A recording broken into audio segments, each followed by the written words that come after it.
Hello, everybody, and welcome back to the Games Done Quick Hotfix. This is our The Legend of Heroes Trails of Cold Steel showcase. We are going to be showcasing a run of that game. Before we get into it, just a few quick reminders. Frame Fatales is Games Done Quick's all-women online speedrunning community. The upcoming event, Flame Fatales, will be run from August 13th to 20th. The schedule will be released July 6th. You can go to gamesdonequick.com/framefatales for more information. As well, if you missed any of our VODs, either for GDQ 2023 or our Juneteenth celebration, be sure to check out the VODs on youtube.com/gamesdonequick. The Juneteenth celebration VODs are going to be all out in like the next 2 hours, and then everything will be up from all that, and you can go check it out there. With all that said, I will hand it over to our runner and commentary, let them introduce themselves. Hi, everyone. I'm Eric. You may know me as Ariopolis. I will be running the Legend of Heroes Trails of Cold Steel any % New Game Plus for y'all. This is a very fun video game. I'm very excited to be able to show y'all this. With me on commentary is my good friend. Hi, I'm Zigbat. I'm a mod and good friend of Ares, and I exist. Yes, Zig, will you tell everyone how much you know about this video game, The Legend of Heroes Trails of Cold Steel? I've watched Eric speedrun it about 3 times, and since I mod during work, I have seen about, a minute here and there every hour. So, not much. Church, what do you know? I know that this game has some sequels. Oh boy, and we're going to talk about them. If you are someone who is thinking about getting to the Legend of Heroes franchise, there is a brand new game coming out soon, which is going to be very cool next week, I think. And this game is an excellent starting point. We will be discussing some of the finer points of the plot, so if you do want to go in blind, that is perfectly fine. But be warned, there will be potential plot spoilers for this game being discussed during the speedrun. Are we all excited? I'm very excited. Why is my controller... Uh-oh, my controller's not working. Give me 2 seconds. Oh, no, panic. Oh, I wasn't tabbed in. All right, we're good. Almost had a big panic button. All right, so basically, this is a game with a very large cast, lots of characters, and it's an RPG, so there's going to be a lot of really hard menuing. Time is going to start when I select difficulty, and it will end when I say it does. It is a surprise. All right, so we're going into New Game Plus. This is going to also kind of be like a mini tutorial, all right? So when you go in, New Game Plus has a lot of options. You can carry over all your stuff, and you can get a bunch of bonuses like DLC costumes, extra cash. And then there's this thing right here. If you're going to do a New Game Plus speedrun, do not click that box because it will make your speedrun longer, and that's the opposite of speed, right? Right. Yeah. All right. Good. Excellent. So this game has 4 difficulties. They basically just change the amount of damage you're doing and the max HP of enemies. We go on easy because that makes everything, the enemy numbers smaller and our numbers bigger. The prologue is going to be a little scuffed. Just a little bit, but normally you do a little bit of resetting in the first 2 minutes of this run, and we're just gonna do this live. What could go wrong? But we're gonna start it in 3, 2, 1, and let's go. First thing you're gonna notice in the top right corner of the screen, there's a turbo mode. We can make this game go very, very fast. We can skip dialogue instantly, and all sorts of stuff happens. It's great. Uh-oh, I've already made a mistake, and we're going to pretend I didn't. Oh, nope, we're good. I don't know what you're talking about. Okay. Nailed it. Aha, I'm merely blind. It was all ruse. It was. All right, so this prologue is like an in media res prologue. We're starting off, this military fortress that a bunch of students are in is being invaded, and for whatever reason, it's our job to deal with it. We'll get to why in a little bit. We have to go over here. Oh, wrong button. Great job. I know it pains you to put Eustace in the party, but it pleases me, so that's what's important. Yeah, we'll introduce these characters in a few seconds, but basically, we have all these students and their teacher, and they're going to pop all their alts, which I can do outside of the turn order, which is really nice. Uh-oh. All right, that worked. A little scuffed, but it's fine. So yeah, there's a new meter as prologue. We're all trying to prevent these terrorists who attacked this military institution from firing large guns that were going to destroy a city in a different country. We'll get to it. But this is Reen Schwarzer, our protagonist. He's just some guy with a sword. He brought his sword to school. That's just a thing that he did. They let him keep it. Any questions? Yeah, they did. Church, any questions up to this point? I have a lot. There are very many questions. Excellent. The more questions, the better. Yeah. We will not answer them all. Well, I need to move forward. All right. Yes, well, they confiscated his sword. Damn. Is that better? The most appropriate question right now is Nani? What? Oh yeah. So basically, this game, Legend of Cold Steel, takes place in Erebonia, very like militarized country. Has a very strict divide between like nobles and commoners. And this is their military school. You'll notice that even their uniforms are split between like green and white for commoners and nobles, but everyone here has red because they're class 7. Class 7 is the 6th class in the school. For reasons. Hold on, I'm sorry. Wait. The math isn't adding up there. Look, I didn't name it, all right? All right, hold on. I actually have to think for 2 seconds because this is menuing. We have to do this. Actually, wait. Remove. Or nope, wrong. Yes. Perfect. Hey. That went better. That went smoother than it could have. I didn't technically need to do that last thing. Anyway, so so this is class 7. We have basically a group of 9 students, I think, that all got to be in this special class, and they're going to go on adventures and basically have a different curriculum from everyone else. And where we are right now is the tutorial dungeon, because all schools have a tutorial dungeon that we have, we fell into the pit trap and ended up here. Right? Your school had a tutorial dungeon, right, Sig? No, not that I know of. I mean, maybe, but I didn't fall into it. You should have. It would have been great. Yeah, probably would have been fun. Oh, God. What is happening here? This is more fun than finals. Oh. Okay, so one thing that a New Game Plus gives you is lets you carry over all of your stats and items from your previous playthroughs. So everyone here is level 99 and has like all of their endgame weapons and some really cool master quartz, which are like these gems that they can slot into their cell phones to give them cool powers. You might notice that Reen has basically done the same attack in every combat so far, because he has a gem that basically lets him spam his ultimate because it charges it up while he's on the field. Which is great. So that's basically all that combat's going to be for approximately 90% of the game. Excellent. Yes. Alt spam. Yeah, basically the alt spam. And that's why I like the New Game Plus run, because you don't have to think too hard about the combat aspect of this game. It's all in execution and movement through the dungeons, which I'm bad at, so all right. So, it'll be fine. So at the end of the tutorial dungeon in the school, we have this, boss monster. Because all good tutorial dungeons have a boss monster, and so we're gonna skip. I feel like I went to a different kind of school. I'm not gonna lie, I think I did too, but this was probably pretty cool. All right, this one seems pretty cool. All right, we didn't get the weird glitch I got yesterday. I accidentally learned that there's a frame perfect skip for his transformation that locks the game for like until its next turn. So that was fun. It's Matt Mercer. Everyone say hi to Matt Mercer. He's our DM for this game. That's not a joke. He is in fact the DM for this game. That's actually awesome. It's not a joke.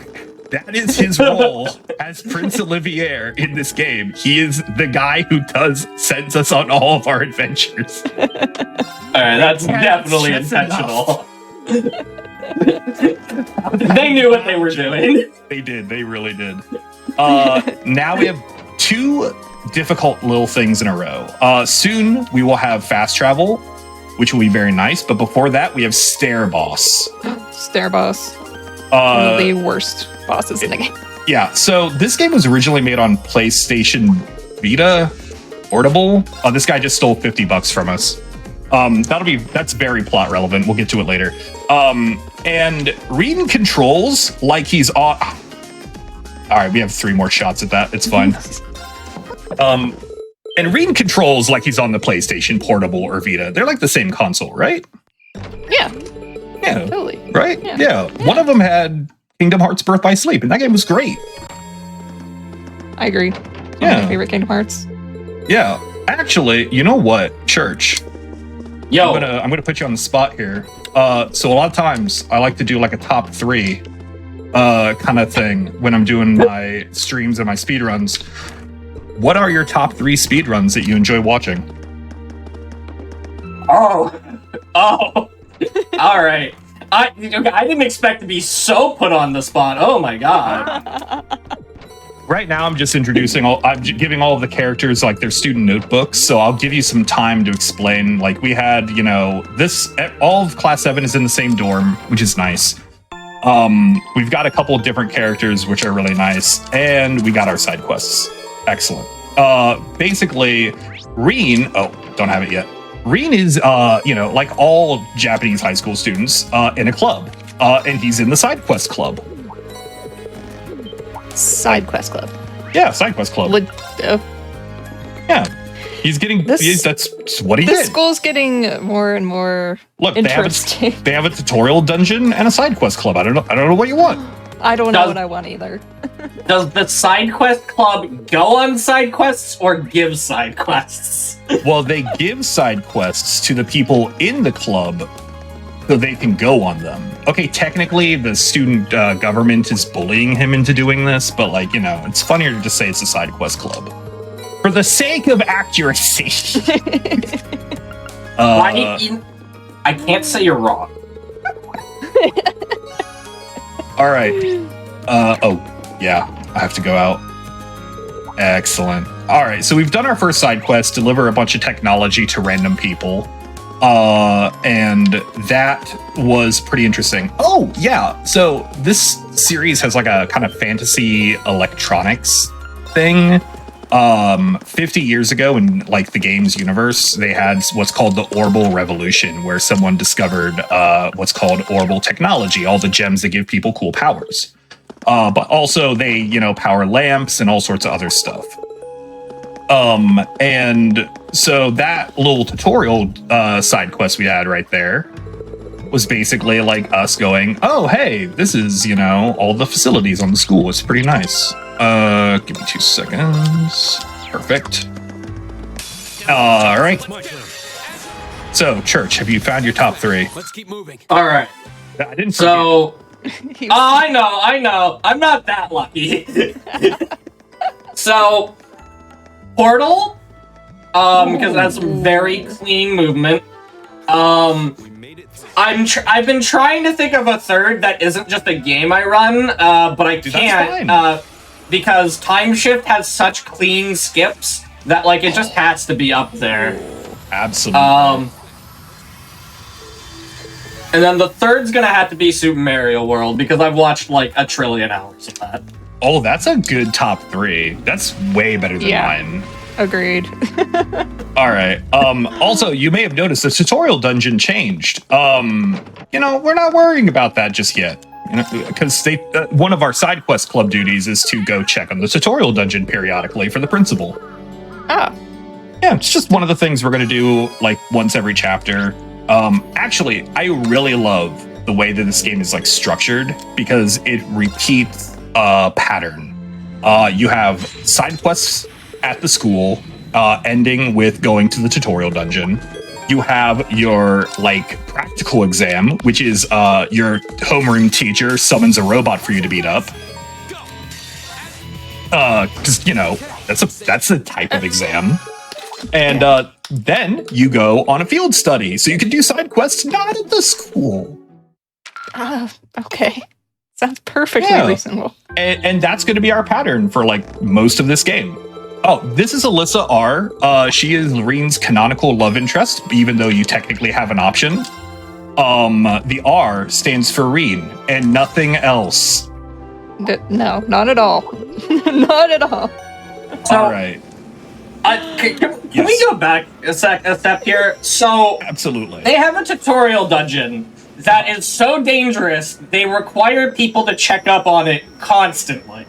Yes. Okay, All right, cool. Yeah. You just right, noting so- that down.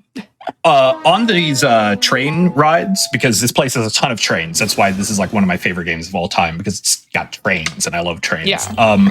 We had to talk to Elliot, who is our designated best friend. And we had to do that because he will give us the Blade deck.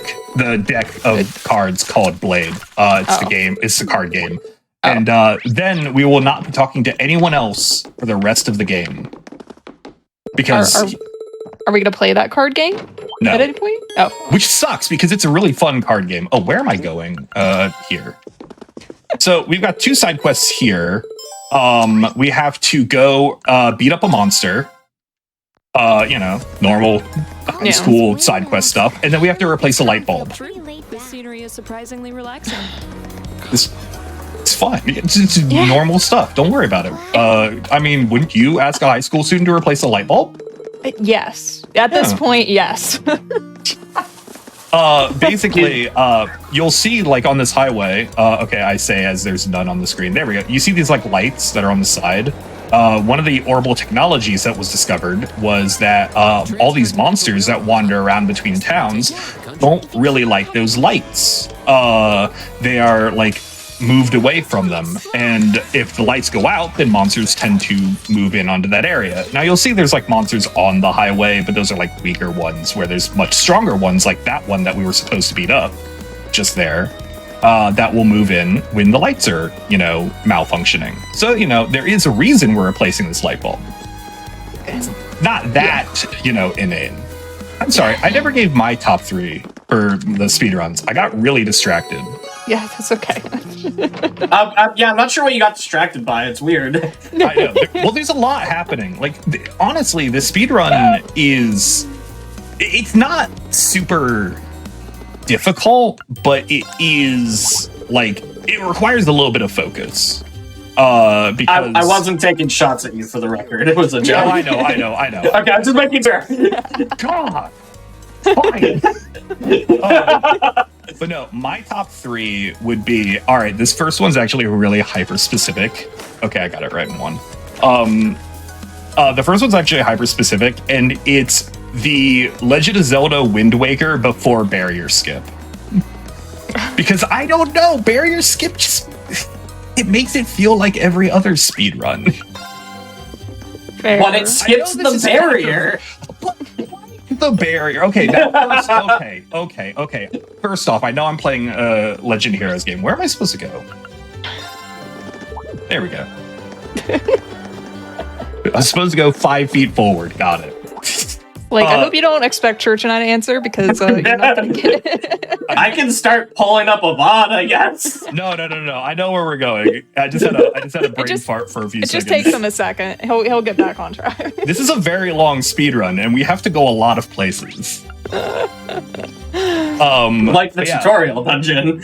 Yes. We'll be back. It's got a different name. Like, it's called the Old Schoolhouse, but then they have like a different name for it later. I don't quite remember what it is. It's not important. Oh, we're getting graded, by the way. We're getting graded on this, by the way. Don't worry about it. I'm sure we'll pass. All right. So you might have noticed that little batch of side quests did not have a red one. If you saw the 5 seconds it was on screen. And that means we don't have any required side quests. Sometimes this means we get to just skip ahead and just go to wherever we're supposed to go. Other times it means that the story is going to force a required side quest onto us. Such as in this case, these 2 guys were arguing yesterday about where their booths were going to be in this market, and now their booths are trashed. And it turns out it was the cops that did it. No way. Yes.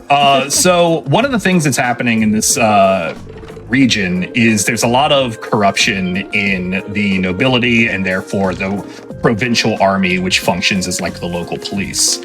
And so they are basically extorting a bunch of people for their goods and services. So we're going around collecting clues from a small child and this drunk. And they're like, go check the national park.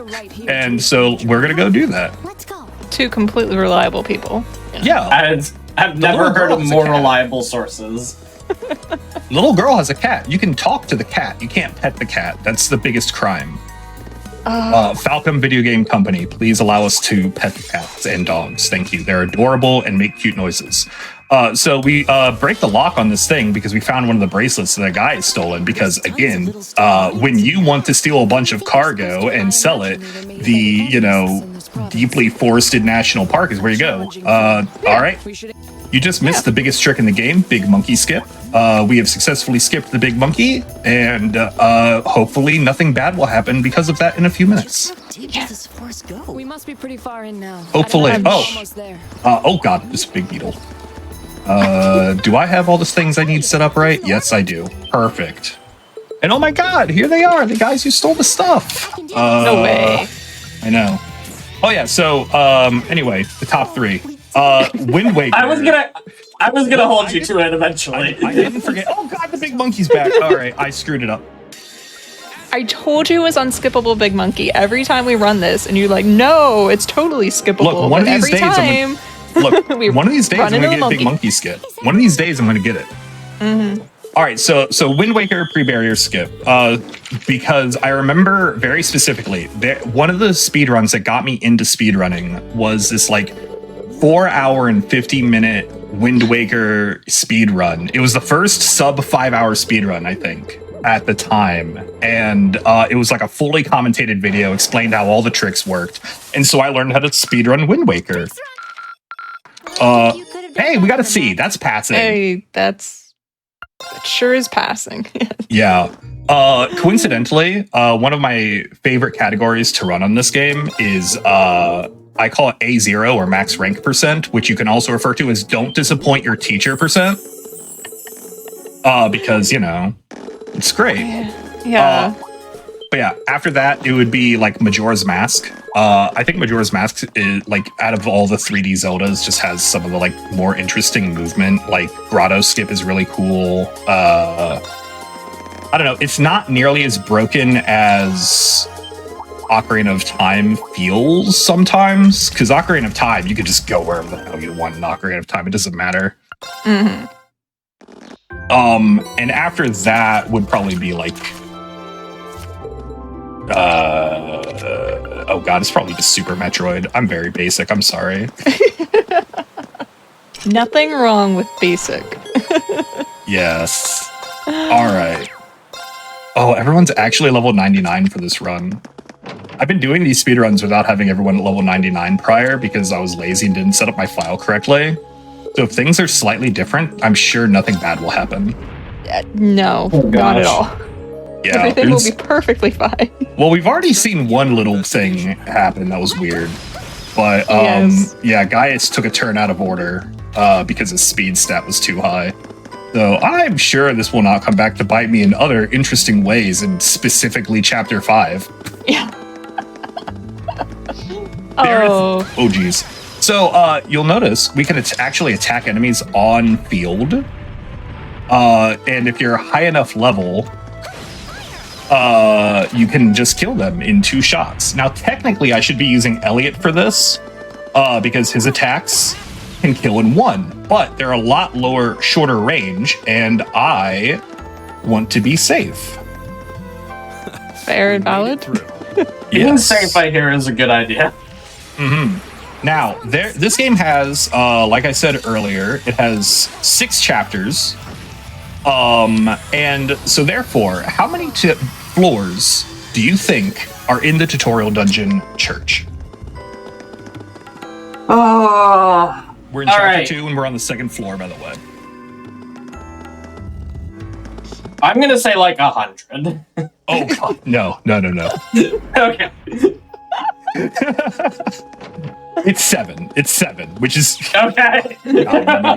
menuing here is much harder. No, it's 7. We'll and at the end of the 7th, that's kind of when the run wraps up. Where are we going? We're going home. Haha. Fortunately, the map will tell me where I'm going. Yeah. Fortunately, the map tells me where I'm going like 9 times out of 10, which is great. So yeah, we just got bit by a cat. That was Emma. She owns the cat. Well, we don't know that yet. The cat knows how the plot of the game works, but she can't talk, so you know that's a bit of a problem. And we just do that. We beat up the monster, and yay, another practical exam in the books. All right, so now we're going to do another field study, but these two, this is Eustace and Mark. All right. Mark and Eustace kind of hate each other. So in order to encourage cooperation between the two, Sarah, our teacher, beats them up. And Mark needs 2 hits because he has a thing that gives him an auto revive. Which you could unequip, but it would take longer than him just falling over. Mark is always causing problems. All right, technically his name's Machias, but I didn't know how to pronounce it for a really long time, and Mark just kind of stuck. And he kind of looks like Markiplier, just a little bit. If Markiplier had like green hair, maybe, kinda. Does anyone else see it? It's just me? Yeah. Is it just me? If I squint, maybe. All right. Okay, I'm just trying to make you feel better, but Maybe a younger Mark? Like I don't 2010s, like early Mark, back when he was doing stuff like Ib. No, I'm gonna be real with you. I feel like he looks more like young Jack than young Mark IMO, but we can start calling him Jack. We could. I'm not opposed to this. I'm not opposed to this in the slightest. All right, so now we're in Baharahard. This is where a bunch of nobles live. And this guy right here is going to buy a cool jewel for a wedding ring. The weird guy right there, don't worry about him. He's not suspicious at all. No. And look at his coat. Yeah, so shiny and nice, and definitely not designed like he's some sort of main character. So the gem comes from this tree. It's really cool. It's like made of sap. And it's, I don't know, it's a nice little thing, you know, it's a nice thing that someone would get, you know, for their fiance, if they're trying to get a nice ring, right? Tree sap ring. Yeah, tree sap ring. I mean, it's very pretty, apparently. But this guy is a noble, and he just bought it out from under this guy, who's a commoner, and he ate it. Fun fact, he will be punished for that almost immediately. Looks like it dates back to the because he ate basically a gem that came out of a tree. And I don't know how your digestive tract works, but mine would not be happy if I did that. No, Yeah, all right. So we have another monster extermination thing, but oh no, Mark and Jack and Eustace, I will get used to this. Have to learn how to fight together so they could be friends. Because you know, friendship is like family, right? And nothing's stronger than family. Right. I'm sorry, I promise it's the only time that I'm going to refer to the Fast and the Furious during the speedrun. You'll notice I'm basically pressing A and start a lot. That fight does not end. You'll notice it had like no HP and I was doing 0 damage. That fight doesn't end until that link breaks, and I'm not 100% sure if it's just like number of turns or what the condition for their link to break is. I should probably explain combat links. So combat links let 2 people work together to fight good.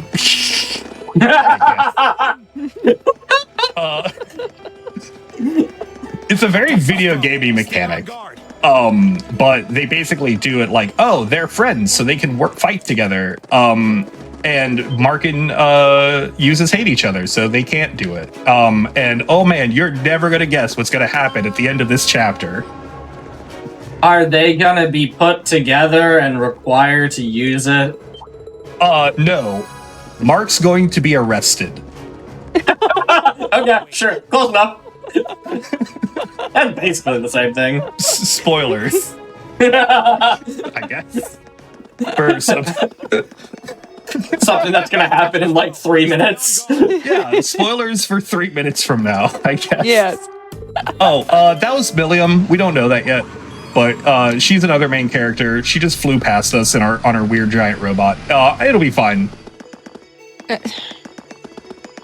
Flying Look. robots. Got it. Okay. Yeah. I should probably talk about this game while I have this really long road to run down. So, like I said earlier, this is the first of the 4 Trails of Cold Steel games. And the Trails of Cold Steel is the 3rd arc in the Legend of Heroes franchise. There are currently 9, soon to be 10 games on this franchise in English right now. And like I said earlier, this is a great entry point. There are 5 games prior to it. I had to think about which button press I was supposed to do there. The first 3 are the Trails in the Sky trilogy. Oh, look, see, there's that guy again. I'm sure he won't come back later. And the Trails in the Sky games are great. I love them. They're amazing. They follow 2 characters in a different country of Liberl. And they have their own big adventure. And then you have Trails from Zero and Trails to Azure, which take place in Crossbell, which is the place that those 2 cannons were trying to blow up in the In Media Res prologue. We'll get to that later. And it's just like a little city-state type place. Where am I going here? Perfect. And a lot of people, and I'm kind of one of them, I think that like Trails to Azure and like Trails from Zero are like combined probably my favorite RPG of all time. Like I didn't get it until I played through them, but like it's easily one of my favorite RPG stories I've ever played. I mean, it has Wazzy. And it has Wazzy. Yeah. We love Wazzy in this house. He's the cooler Kevin. Yeah. Way cooler guy. Oh, see? Mark went to jail. There we go. Perfect. Good. Can he stay there? No. His crime was being poor. Oh. That's Well, that's not exciting. not a joke. That's I why he's in jail. Uh. is a weird place, okay? And we're in like one of the weirder spots. This whole town is run by crazy nobles who think that like they should be in control of the whole country, but there's this guy named Osborne who's like, yo, but what if, and follow me here, democracy or something. I actually don't know what Osborne's deal is. Maybe it's democracy? All right, hold on. I have to think for 2 seconds. This is kind of wobbly. These monsters are a little hard to dodge because they're hard to see. And yeah, but we'll get to Osborne later. Yeah, we can play as Emma. Emma has a good attack. Perfect. Oh yeah, Eustace wandered off because his dad's like the Duke of this area, and he's joined us again, so we can bust Mark out of prison. Oh, that's why we're in the sewer. I'm sorry. We know that the prison is connected to the sewer, and oh god, sorry. 1 second. All right, we're good. Got jump scared by a monster. That'll happen. Yeah, that's gonna happen a couple times. I'm sorry. So yeah, a lot of towns have these extremely spacious sewers underneath them, and Trails in the Sky. All right, I'm gonna say this about the second Trails in the Sky game. It is a game that is so confident that it is a good video game. It opens and ends on a sewer level.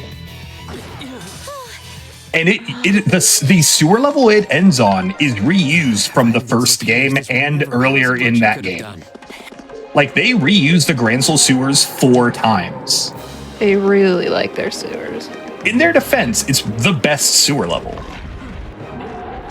I ain't forgot to do a broke. thing. Yeah, I forgot to do a thing, but I'm just not going to get punished for it. No. See, Mark and Eustace can link with each other, and so it works out. All right, so yeah, they released some cats because we broke Mark out of prison. Jack. I'm trying to remember to call him Jack. And then we almost got arrested, but nepotism occurred, so we didn't get arrested. Oh. Yeah, great. I mean, yay.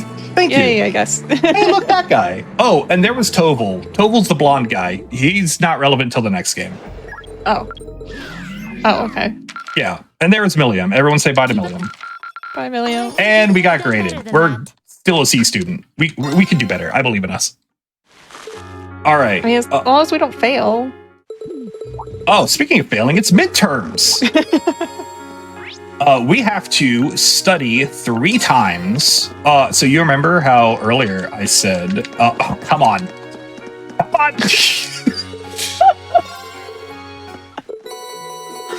You remember how I said earlier, there's a spot in the game where if you select max bond points, it is slower. This is that point.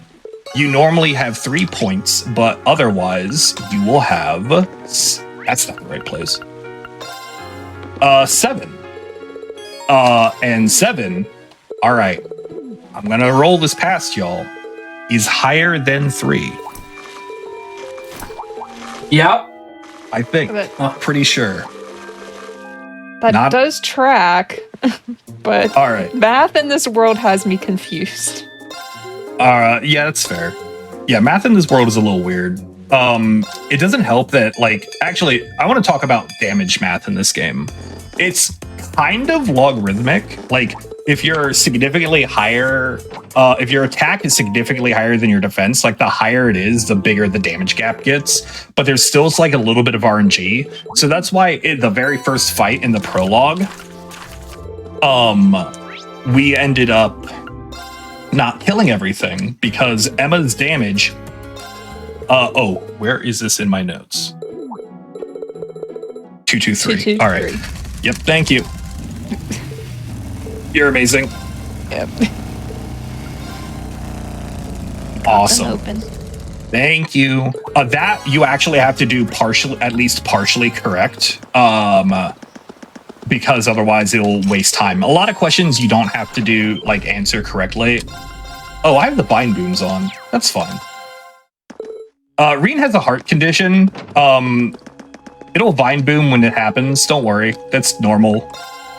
You get a vine boom when your heart conditions happen, right?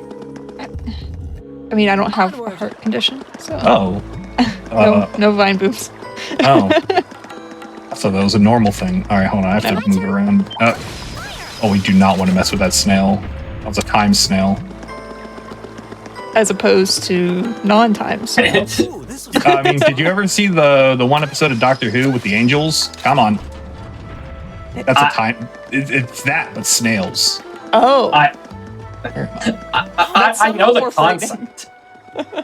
Yeah. I mean, a lot of people know of them. You know, Do they move slower? Oh, Okay. yeah, they're really slow. Okay. Like, comically slow, even. Okay, well then I take it back. They're not scary. They're just weird. Like, actually, it's... you remember how, like, early Pokemon, you'd have, like, some really cute Pokemon, and then the description would be, like, horrifying? Oh, yeah. Yeah, that's true with a lot of monsters in this game. It's very fun. Yeah, just for the record, it never stopped. There's still horrific Pokemon. That's I was fair. gonna say. That's fair. I am what they refer to as a fake Pokemon fan. The only, like, recent one I've played is Legends Arceus. And before that was like XY was the last one I think I actually beat. You've played games more recently than I have. Well, what's your favorite Pokemon? Because everyone has a favorite Pokemon, regardless of if they played Pokemon in any recent capacity. My favorite Pokemon or my favorite Pokemon game? Whichever. My favorite Pokemon is Zoroark. Because it's the rogue of Pokemon. Fair enough. Fair. My favorite Pokemon, I don't know. I like the games before Alola. I like Silver. Silver was my favorite. But like Gold, yeah, and the Silver new and Gold. Yeah, Yeah. Silver and Gold were my 2 favorites. This practical exam is a little different because we have to fight Patrick. He's kind of a jerk, but he has the best boss music in the game. And you will get to hear about 30 seconds of it, and I'm sorry. But it's Don't Be Defeated by a Friend. Just look it up on the Falcom Music Channel YouTube channel. It has a super arranged version. Hold on, I actually want to talk about the music in this game because I haven't yet. I'm shocked you made it this far. I'm impressed. Yeah. So all the game music in these games and the Wise franchise as well are scored by Falcom. I think it's Falcom GDQ, which is their in-house music group, and they have never made a bad soundtrack. Like, their level of like consistency for soundtracks is impressive. Like, absolutely impressive. Yeah, the music in this game is fantastic. And a lot of games, they also make what are called super arrange. Sometimes they call them the Zanmai albums, where they just rearrange. They make their own remixes. And for Trails to Azure, they use some of the tracks from the Zero Super Range album, and it's so cool when you hear like a remixed track from the previous game in the current game that you're playing. It's some of the best moments, I think. But I really like music in games. Yeah. All right. Video game music. Yeah, Church, I have an important question. What is your favorite flavor of chocolate milk? Because I will tell you really quickly, mine is... What? It's Yoo-Hoo. Yoo-hoo. Do you not have the game audio on? No, I have the game audio on. That doesn't stop me from... The confusion is still there. I've practiced that more than I've practiced the rest of the speedrun. That's a real fact. And I think it shows. The important part. Also, I love it. For hilarious horse noises in just a few seconds. Because... Yeah. Yep, hold on.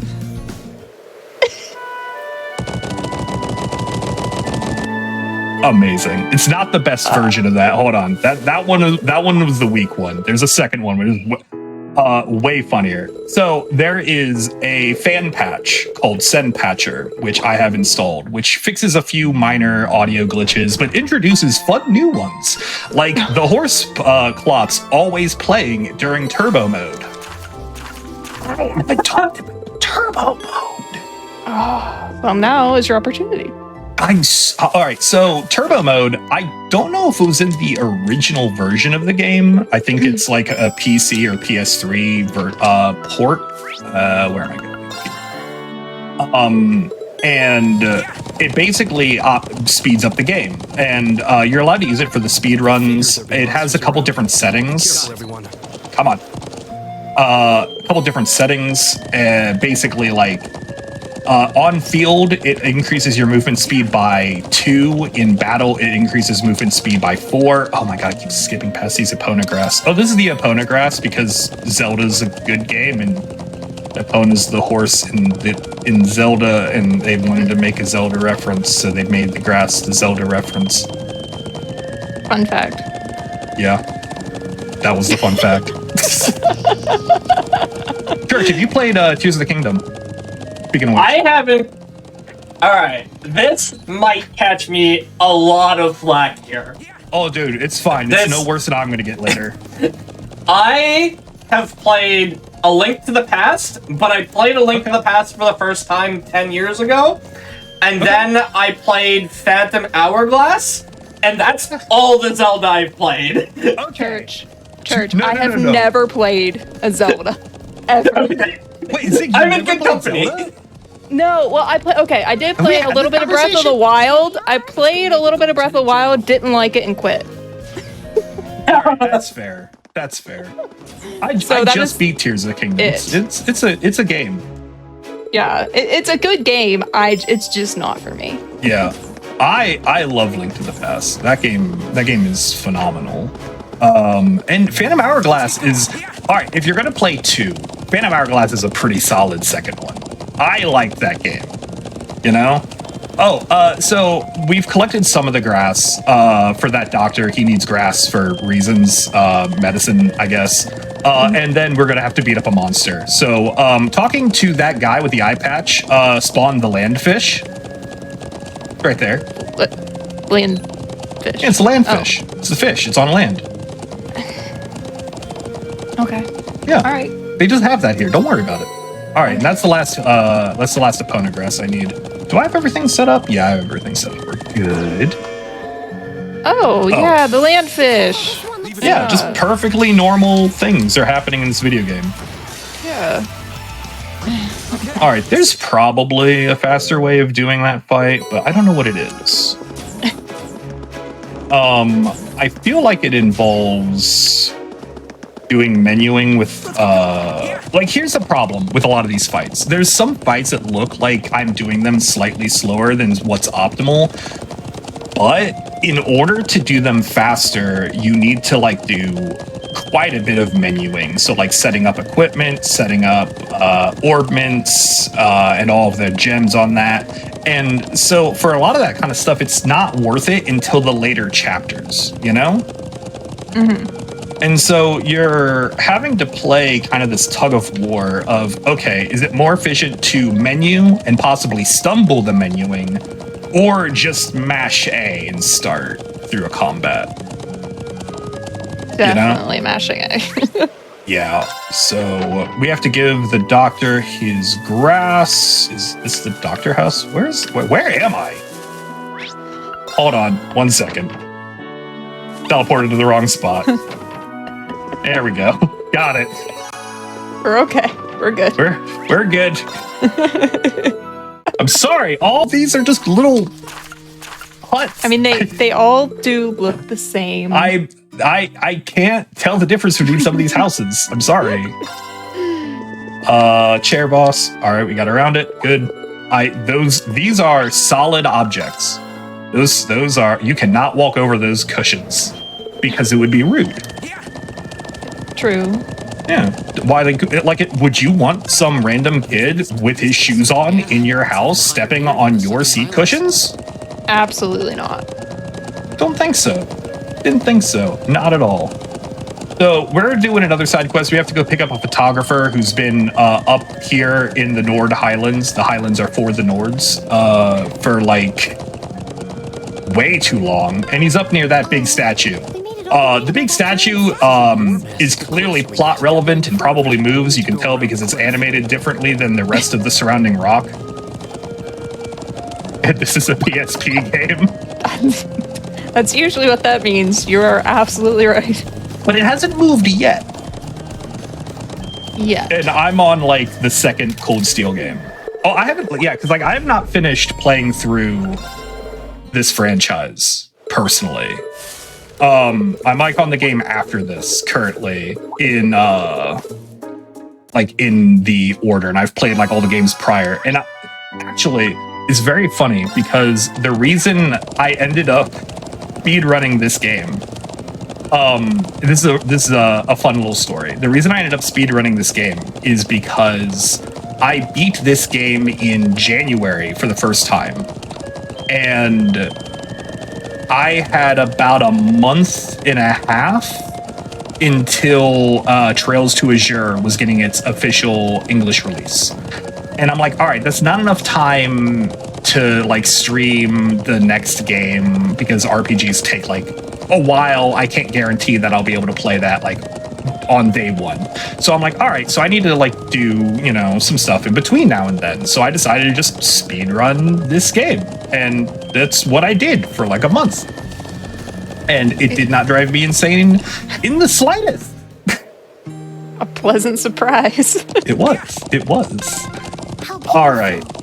So what we just did, some guy's car broke down. We have to go get the only mechanic in the Nord Highlands, which lives in this hut, and he's just some random old dude who happens to be Alyssa R's grandfather.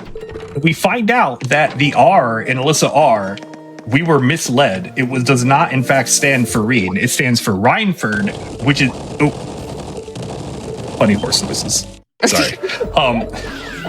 And Rhineford is like one of the big tech companies that basically makes half of the technology in the world.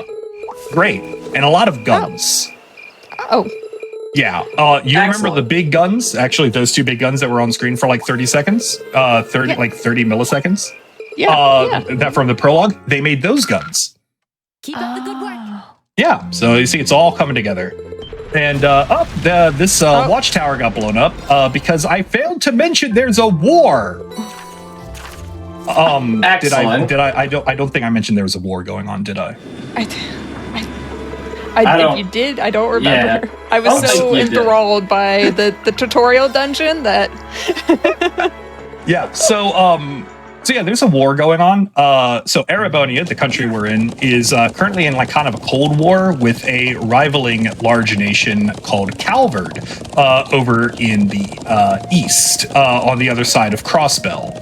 Okay, there's a lot of Calvard that touches Erebonia, and we're actually up here on one of those borders. They're right over there. That tower that blew up, it's that one. All right, I have to pay attention. I don't want to accidentally hit a monster. So, that tower just got attacked, and we're gonna go investigate because, like the Scooby-Doo gang, we're a bunch of meddling kids. Those are armored cars from the Imperial Army. Damn, this is Now you're talking my language. Who's the Fred here? Oh God, Reen's the Fred here. Oh no, that makes Eustace the Shaggy. Velma's definitely Velma. That's and then that makes her Daphne. All right, that's fine. But who's the That works. Scooby? Scooby. Who's with us? You know, Eustace can be Scooby. Gaius can be Shaggy.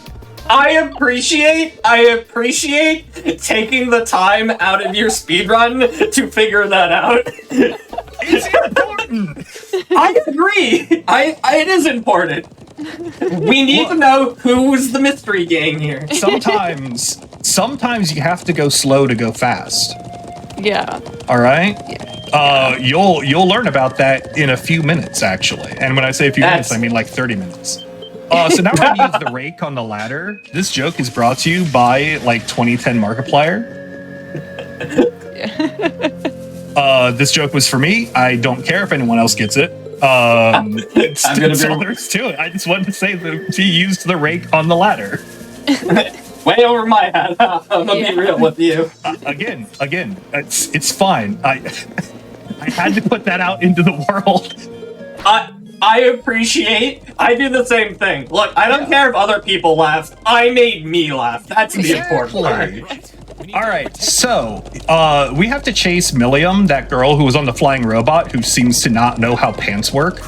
So we're chasing her, but we're actually ahead of her right now, which is pretty cool. And this brings me to an interesting thing about the timer up in the top left corner, which I get to finally have on like the same video as another timer, so I can see if that timer is actually going at twice as fast or some other weird multiple, because I swear to God I did this the first time I had like a minute on the clock without turbo mode. But you know, on turbo mode, the way that the frame skip mechanic works, I feel like it messes with that timer. Ooh, that was actually a really good time. I should complain about the timer more when I'm doing that. Apparently it makes me go fast. You have to beat up Milliam for public indecency. Guess I let my guard down. okay. Yes, you did. That shouldn't have happened because she technically has an immunity to attacks, but whatever. She forgot to use it. So now we're gonna take her. She decided, now that we beat her up, she can become a main character. If you keep squirming around, And Will so she put on pants? later. Yep. The Cold Steel games are like fine about that. 9 times out of 10. Where are we going? North Highlands. So we found out during that whole sequence, it was not Calvard that attacked that tower. we will it was in fact some random terrorists, and those were the little missile launchers we discovered. And we thought Milliam was a terrorist. I was saying the public indecency thing as a joke. It was a meme, if you will. And so she's like, "Well, it wasn't me," and we believed her. Oh, just that easy. Yeah, why not? Well, she doesn't look like a liar, so... Exactly. She's like, "Oh, what if we went over to this super creepy dungeon that we found behind the statue that's clearly going to move at some point because it's animated differently than the rest of the rocks around it?" And we're like, "Oh, that sounds great." Incoming horse boss, by the way. This is just gotta be careful. I don't want to hit this horse on anything. There's so many weird little rocks. Ah! It's fine. I didn't screw it up that bad. Okay. We're fine. Okay, no, that was good. All right, so Milliam is great because she can break heavy objects. This mechanic is used twice. But you can destroy on-field obstacles now. That's that. Let's Look, they like doing that. I mean, with the giant robot, Yeah. why not? Yeah, it's fine. She's got a big robot. It's great. Things anyway. All right, we had to shoot that snake because you have no idea how you're supposed to Yes, sir. walk around it. I don't know. All right, those doors are kind of RNG on how many hits it takes. Not quite. Oh, this is the terrorist. His name's Gideon. He's got a gun. To apologize. He does. Yes, and he talks a lot. We're gonna hit him with a large robot. There you go. Don't mess with that. Look, Easy. so Gideon's like, haha, I have the flute of summoning the big spider boss. Spiders! Yes, Zig, you have a pet tarantula, right? I have 2 pet tarantulas. Why? I love them. They're awesome. They're great pets. Have you considered a cat? I have, but I have a dog. So Dogs are like cats, yeah. except not really. My All right, spiders like me more than a dog. So fair enough. Anyway, that redheaded dude, that was Lecter. Oh, did I mention Lelouch Lamperouge is here? you did. He was just on screen for a few seconds. It's great. I saw. Yeah. Will Yeah. he be back? Yeah.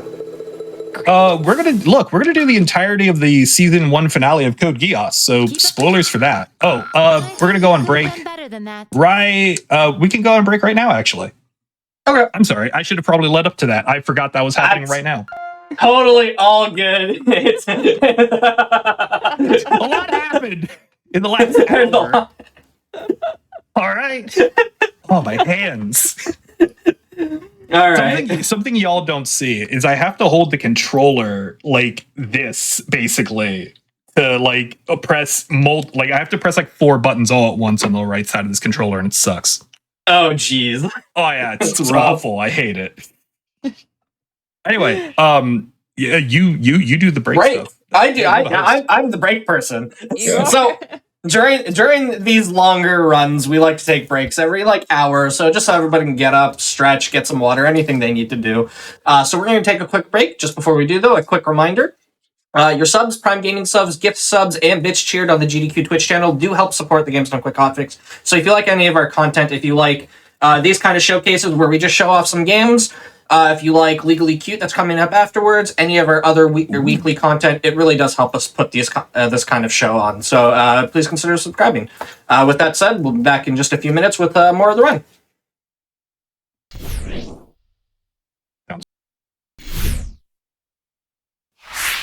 Hello, everybody, and welcome back to the Games Done Quick Hotfix. This is our The Legend of Heroes Trials of Cold Steel showcase, and I'll just hand it right back over, and we can get right back into it whenever you're ready.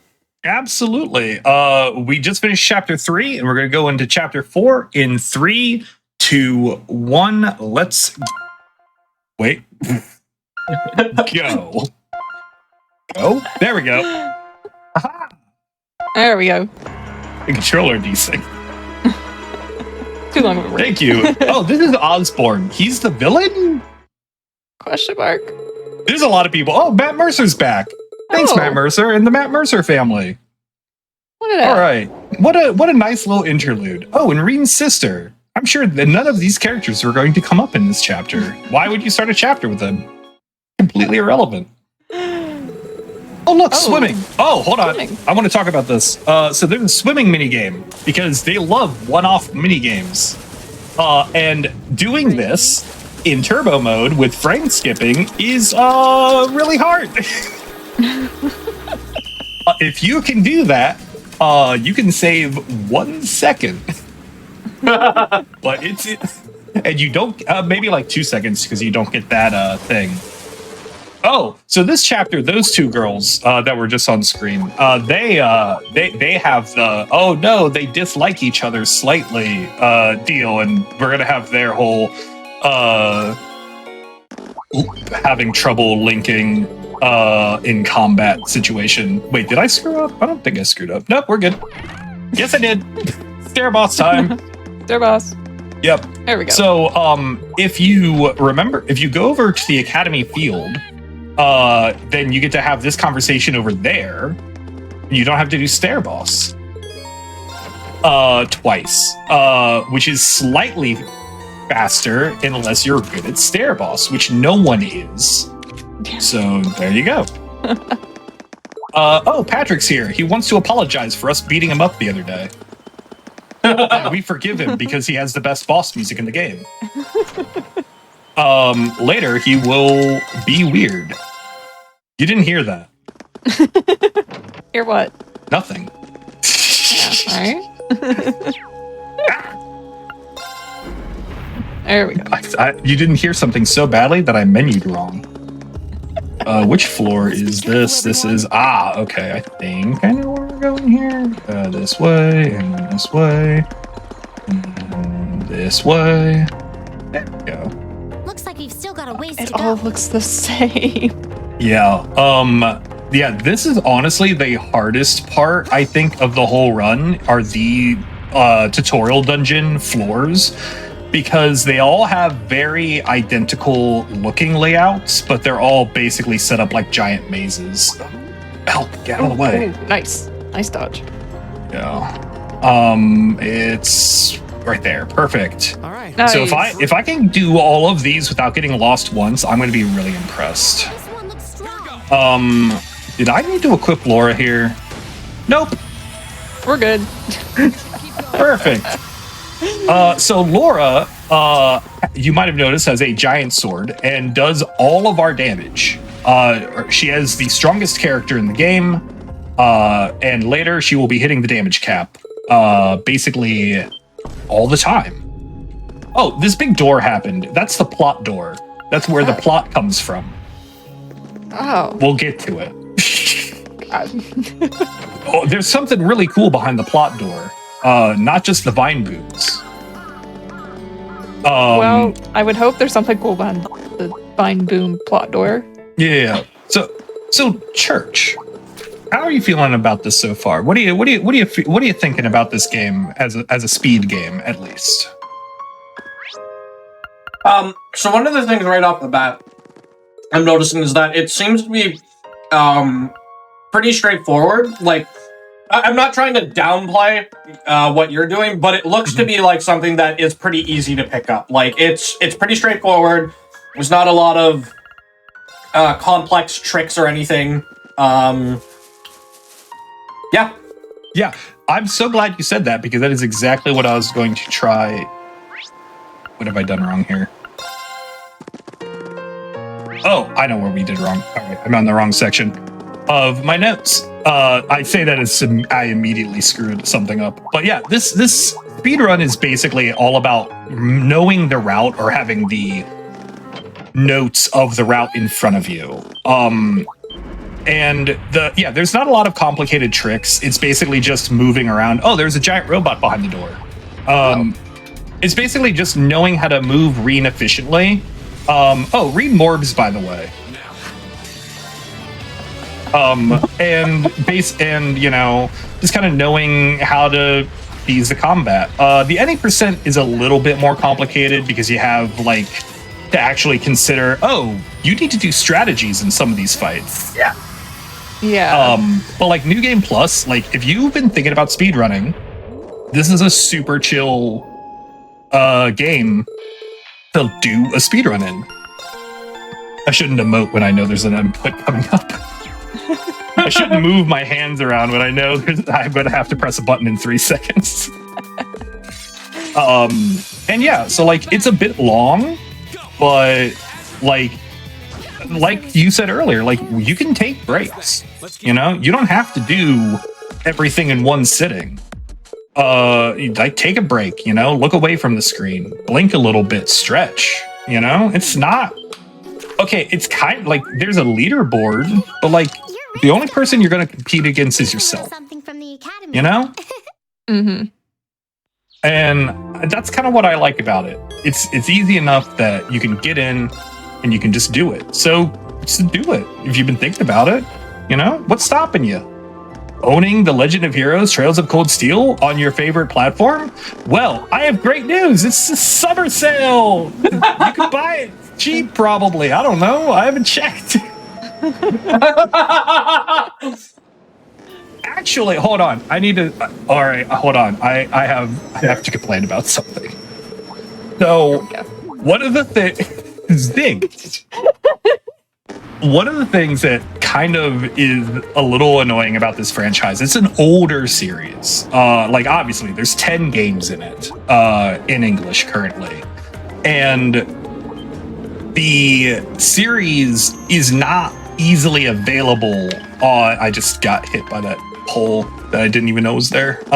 Is not available on like all consoles easily.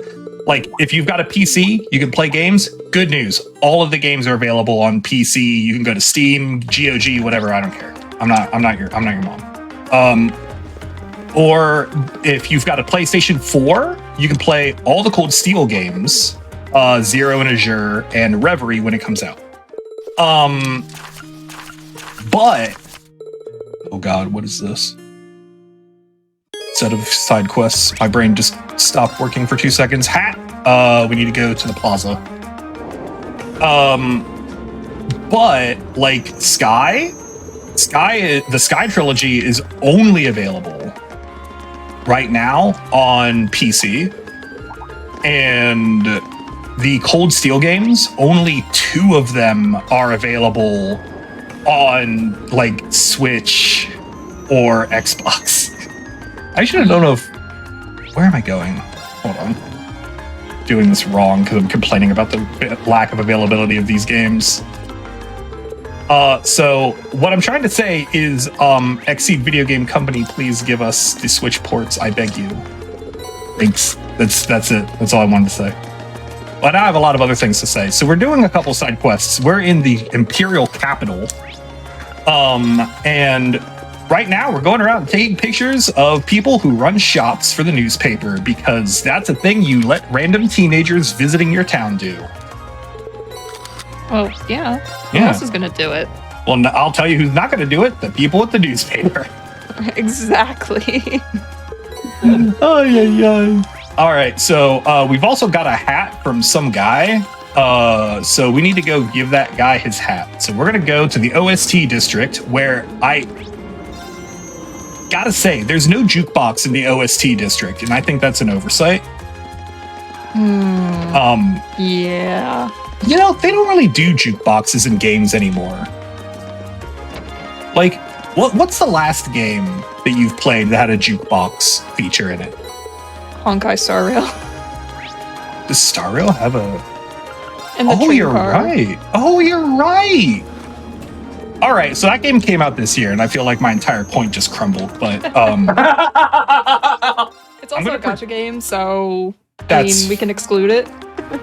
that's fair. The last one I was thinking about was, God, like Chrono Cross had one, and I think I'm thinking about that because we were talking about it earlier. Oh, I should talk about this game. I'm sorry, I'm getting distracted. So we have to go beat up a monster in the basement of this hotel, because the basement of the hotel goes to the extremely spacious sewers. You thought we were done with sewer levels, didn't you? Not actually, no. I had a All feeling. right, go away. There we go. There we go. I had to get that slime out of my way. But it was a ruse. This series loves it some sewer Think levels. about training.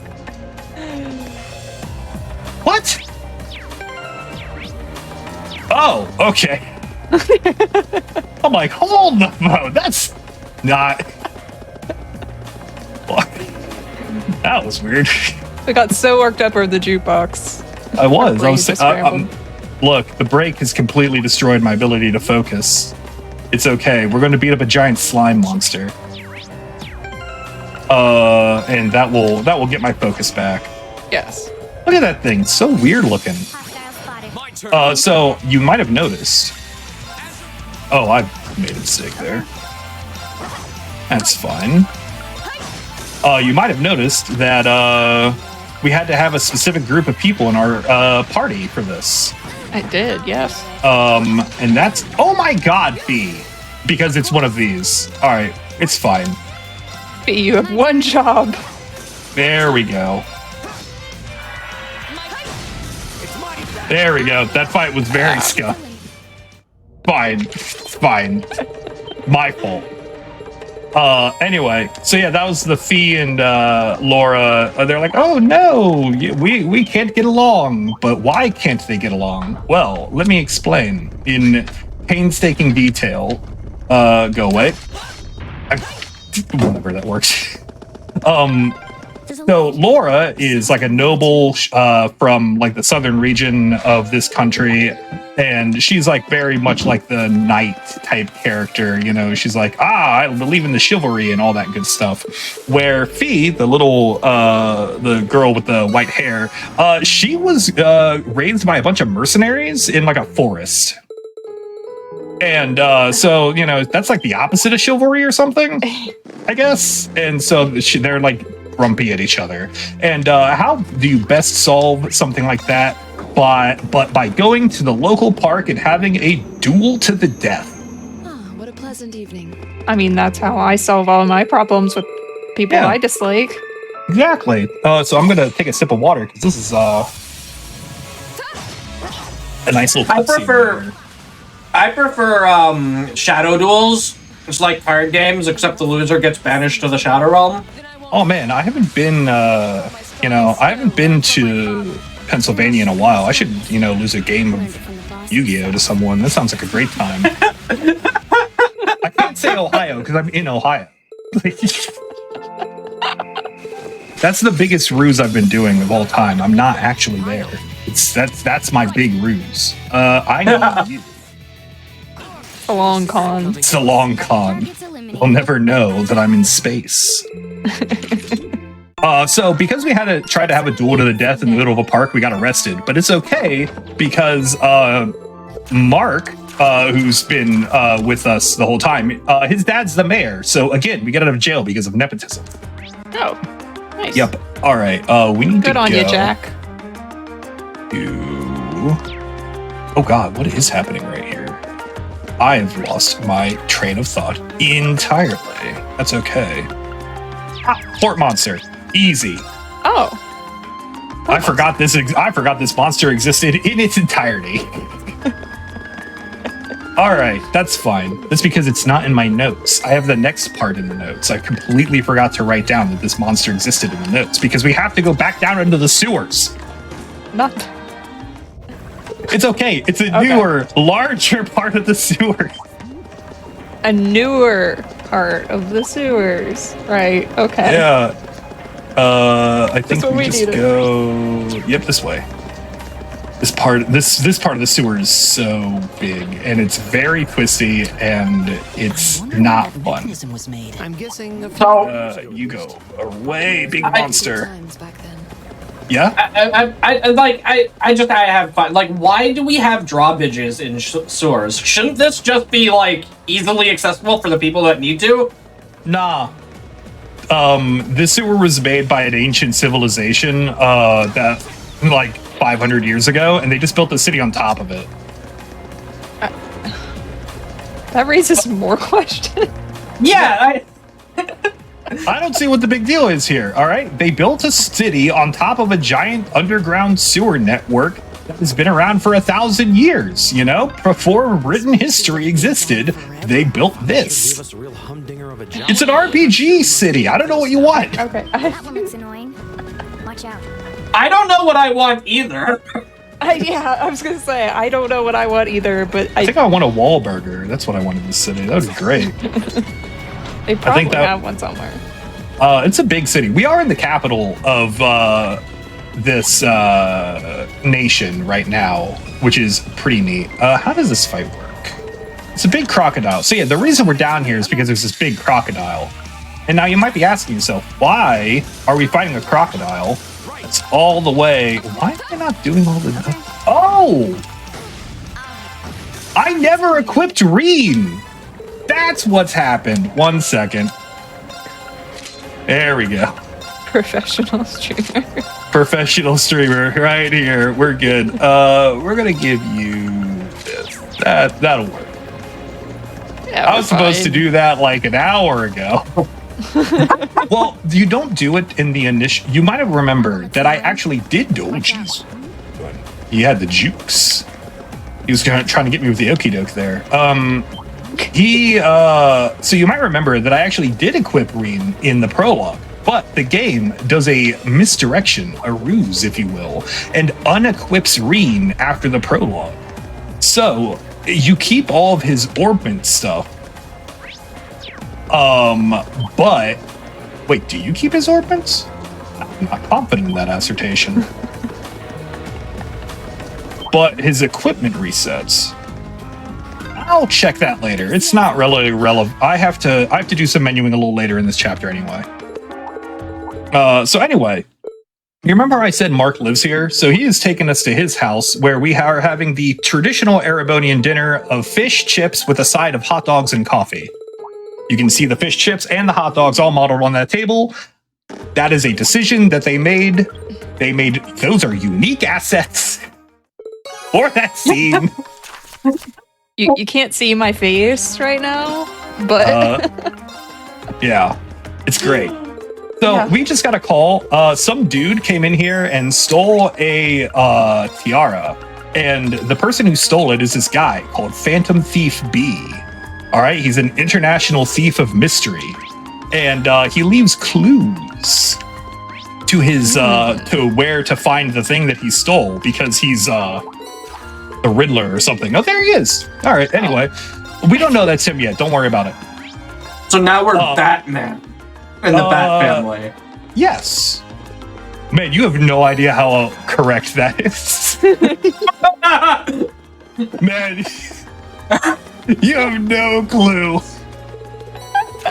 Anyway, so he's left all these clues around, and this guy is in every game, I'd like to point out. He shows up, Phantom Thief B shows up in every game, and he gives us one of these little side quests, and then, oh, it's him! And he teleports away. There he goes, off to a different video game. Specifically, does he show up in Azure? I think he shows up in Azure. I feel like he shows up in Azure. I only had eyes for Wazzy. It's true. All right. No, he does not show up in Azure. So he shows up in the next Cold Steel game. So actually, the Trails to Zero and Trails to Azure happen concurrently to these games, like this game and Cold Steel 2. All four of those games are happening basically next to each other, which is pretty fun. So events happening over there in Crossspell for those two games affect things that happen. Oh, Matt Mercer's back in a white coat. And affect things that are happening over here. Mostly it's in just references to the plot of the other game, but some of the events in this game greatly affect what is going on over there, and one event over there greatly affects the plot of the game over here. Because, and you're never going to guess, if you put all your economic eggs in one basket and that basket declares independence from other nations, that's how you do an economic collapse. I see. That's just science. Keep up the good work. That is science. It is science. Yeah. Yes. So Gideon's back because he's tired of, being beat up by teenagers. So he's going to try to get beat up by those teenagers again. But this time it will be different. Spoiler, it will not be different. So now we're like, oh no, there's terrorists somewhere in the city. We have to go find them. So we go around the city and look for clues. So we have a few places. Come on, that was Bond. Everyone say hi to Bond. Hi, Bond. Not James Bond, different guy. Yes. So we're going around the city looking for clues because, you know, we did the whole Scooby-Doo thing a while ago, and we were just way into it. So, you know, we're doing it again. And if you keep your eyes peeled, we find the guy. And it's great. But we don't know that yet. Where yesterday? Well, because the guy was Gideon. You know, we already walked past him. I think this check is required. I'm like 90% confident that one's required. It's in my notes, so it's probably required. It's probably required. Yeah, it's in the notes, therefore I have to do it. So we've done all the things, so now we get to be like, all right, we looked for clues and we didn't find anything. So let's go to the park where Reen's sister is hanging out with the Imperial Princess because they're best friends forever. And not because it's more convenient to have her there so she can get kidnapped in about 30 seconds by Gideon, who will summon crocodiles with a flute in about 5 seconds. It's very specific. Yeah. Oh, I'm sorry. We got about 30 seconds before that because first it's Toa time. Everyone say hi to Toa. She's the best. Hi, Toa. There's Crow, and now, there we go. There's all the explosions. And look, the crocodiles. See, I was just a little off. Whatever. Yeah. Timing is hard. You're not wrong. Yeah. See, I love Gideon. Gideon's great, because that man has never shaved a day in his life, and he still looks like that.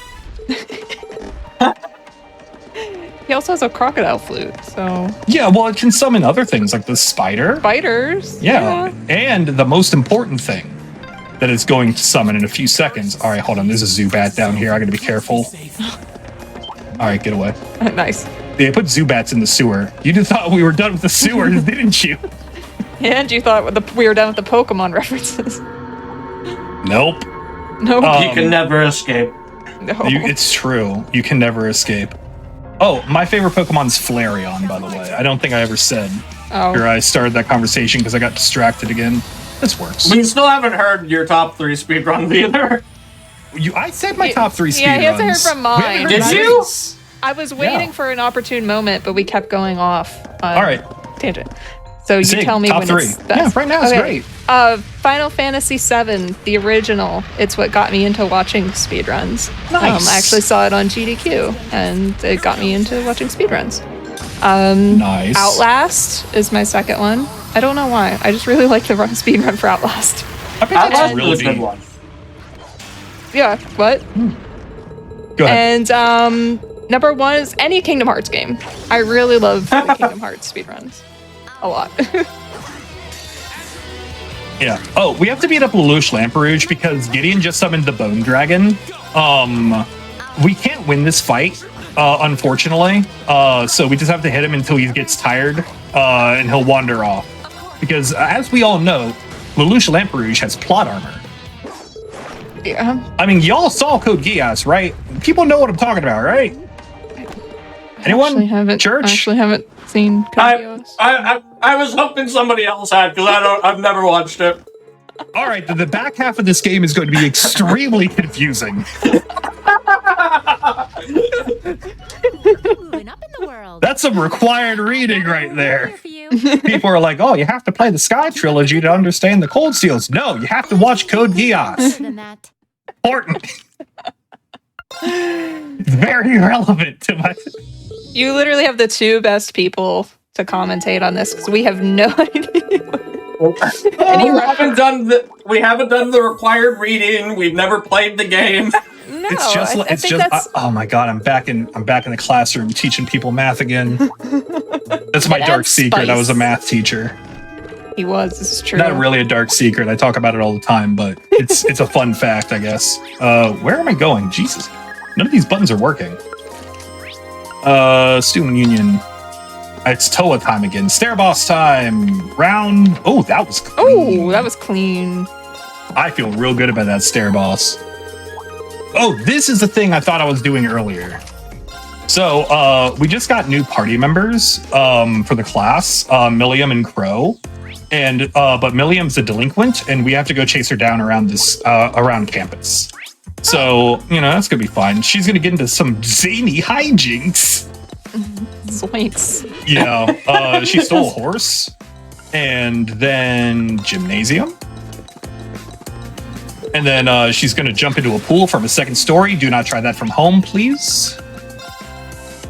Unless it's like, the diving board and you're supposed it's like the proper pool depth, but I don't think an Olympic pool is the proper depth for that kind of diving.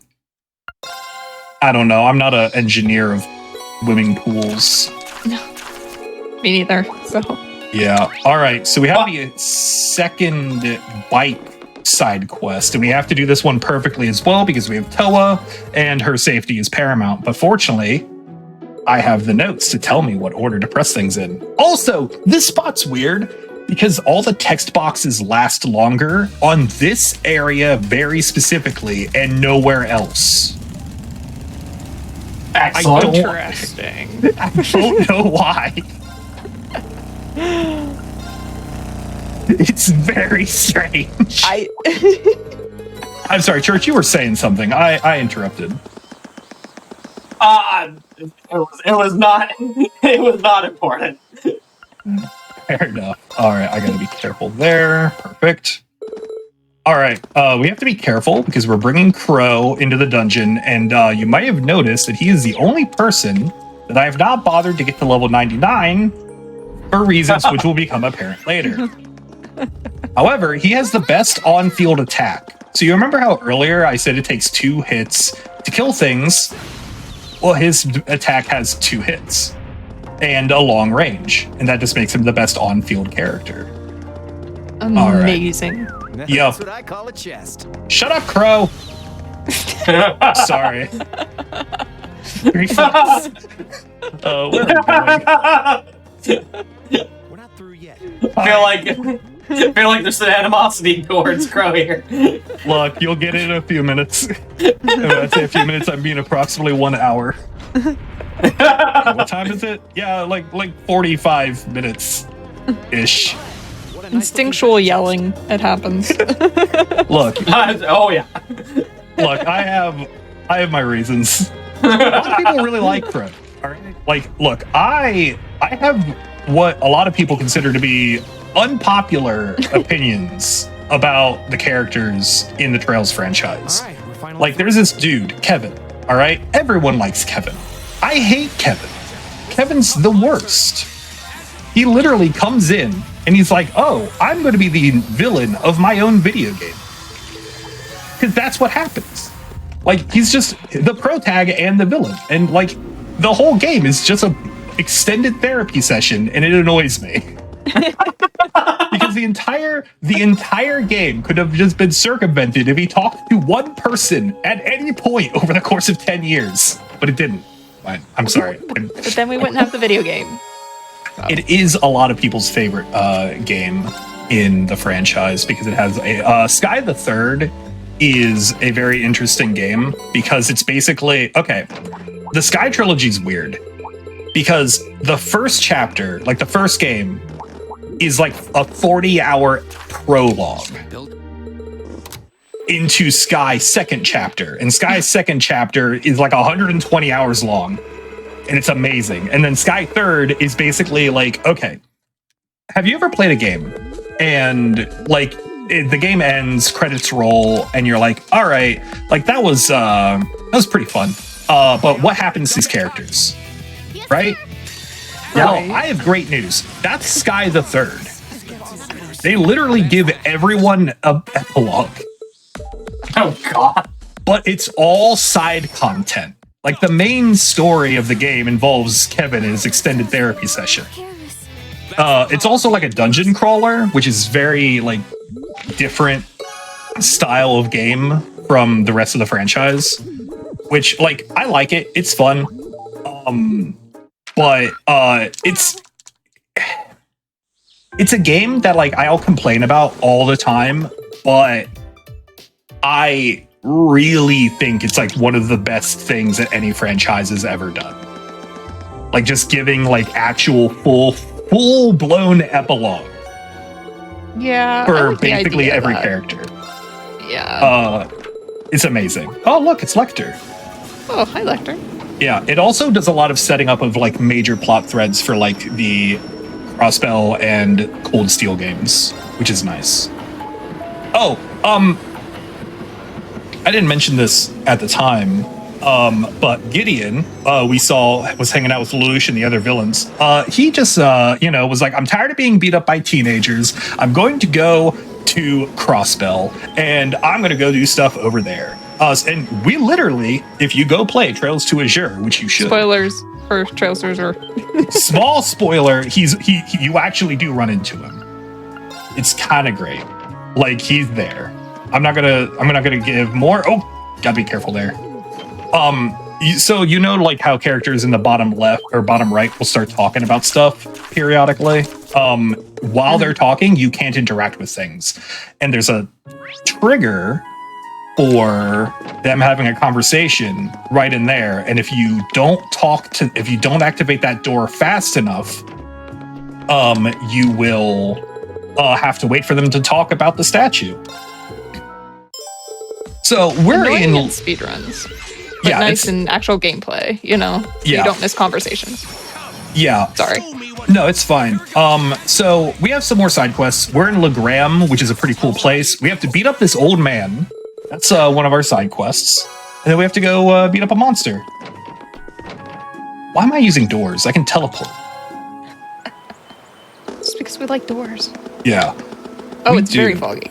Oh yeah, it's very foggy. Do not adjust your television. It's supposed to. It's like outside right now. Wait long enough, you might see a fairy. or I really, you have no idea how much I want to like turn my head to look out my window right now, but I did know I'm turn gonna my hit. head and look out the window. I- Same line we traveled here on.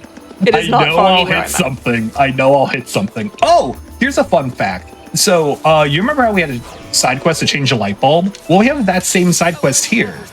But if you, what do we want to do here? Is this gonna work? Of course. No. Here, that'll work. Whatever. Do I need that later? No, it's fine. I'm sure nothing bad will happen. Yeah, so if you don't take the side quests though, because it's optional in this town, all those blue lights that you're seeing on the side of the road, those are the ones we're supposed to fix. And if you never take the side quests, they don't break. So, Easy. That's so, awesome. basically we completed the side quest by not talking to the guy. It's great. Just like talking to the eye Simply patch never guy. started. Yeah, it's just like talking to the eye patch guy summons the landfish. Yeah. Okay, so this is Laura's dad. He's like the strongest dude on the continent or something. Fine. Just perfectly normal. And he wants to beat us up because he learned that Reen can morb. All right. So this is like a little bit of RNG in the game. Oh, that did not work out. So he has to actually, there we go. Oh, come on. So he has to actually like kill us in this fight, and he'll eventually do it. Oh my god. But he can't hit us. This is going. It's going great. It's going great. And so that's why we eat the food. Finally. That's why we eat the food, because it does most of our HP. And that's like the biggest bit of RNG in the whole run. And now we just bonk him. Then he takes half his HP, and then he finishes us off. I mentioned Reen morbed, right? Yes.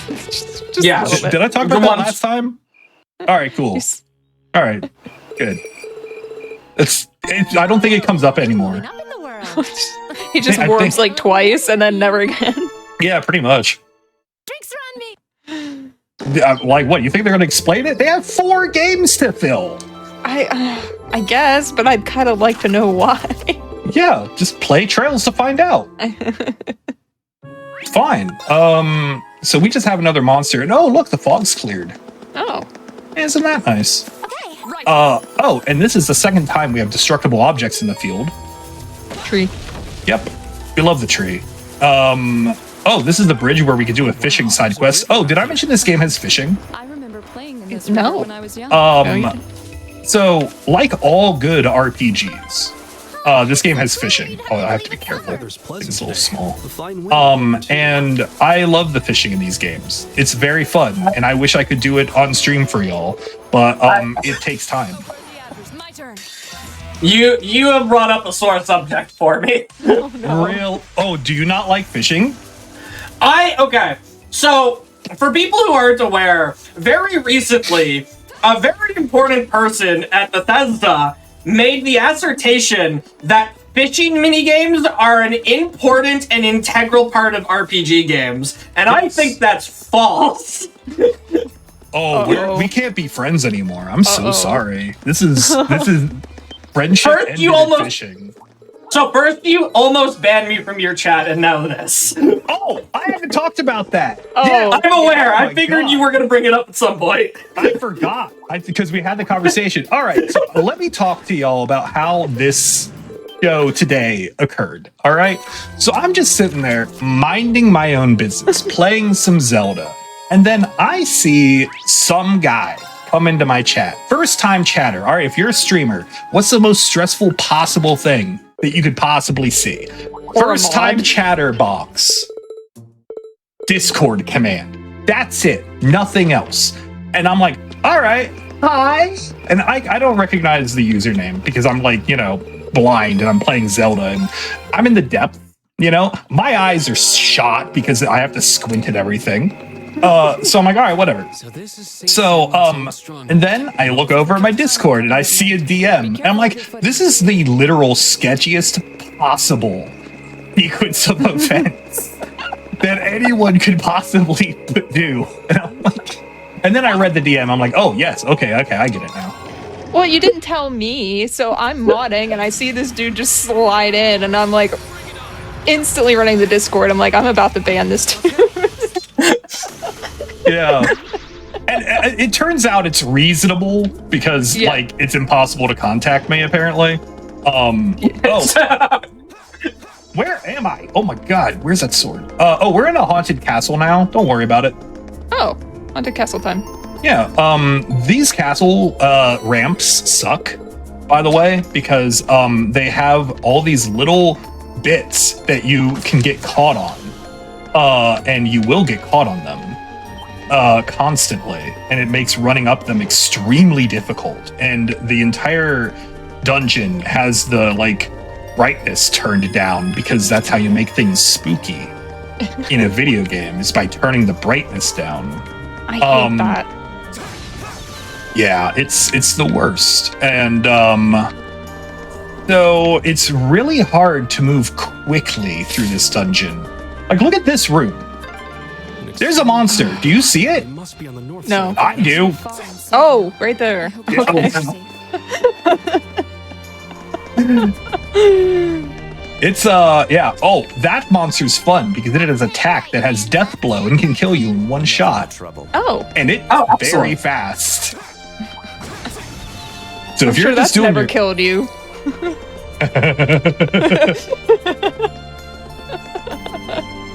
Not in this game, it hasn't. But it definitely did in the... What was the game it was in originally? I think Sky second chapter? I think it party wiped me. Oh my Actually, that is one thing that's pretty cool. Oh, that's why we're here. There's all these kids. Wait, what? They're children. How did I hit all four? That never happens. All right, we're not gonna plug a get force in the mouse here. And mouth, I can talk. I can talk. Oh, there's a monster. Where is it? It's in the path. The uppermost floor. The bell tower is ahead. Energy source is nearby. Almost So monsters, when they notice you, they will run. Oh, orb, by the way. Orb. Is that still a relevant GDQ meme? This one looks dangerous. Be careful. Yes. It won't Good. die. They make sure of it. Good. The audience makes sure of it. Chat, I believe in you. All right? I believe in you, chat. So anyway, there's an orb. We broke the orb. It's okay. Some weird blonde lady with armor broke it. She's definitely a ghost. Drinks run. Because it's haunted. The castle was haunted, and that was a ghost of the person who was haunting the castle. That's why the castle was haunted. Okay, technically the orb was the reason, and that lady wasn't a ghost. She's just immortal, but we don't know that yet. And I'm not actually confident in that assertion. I'm actually not confident that that's true. All right.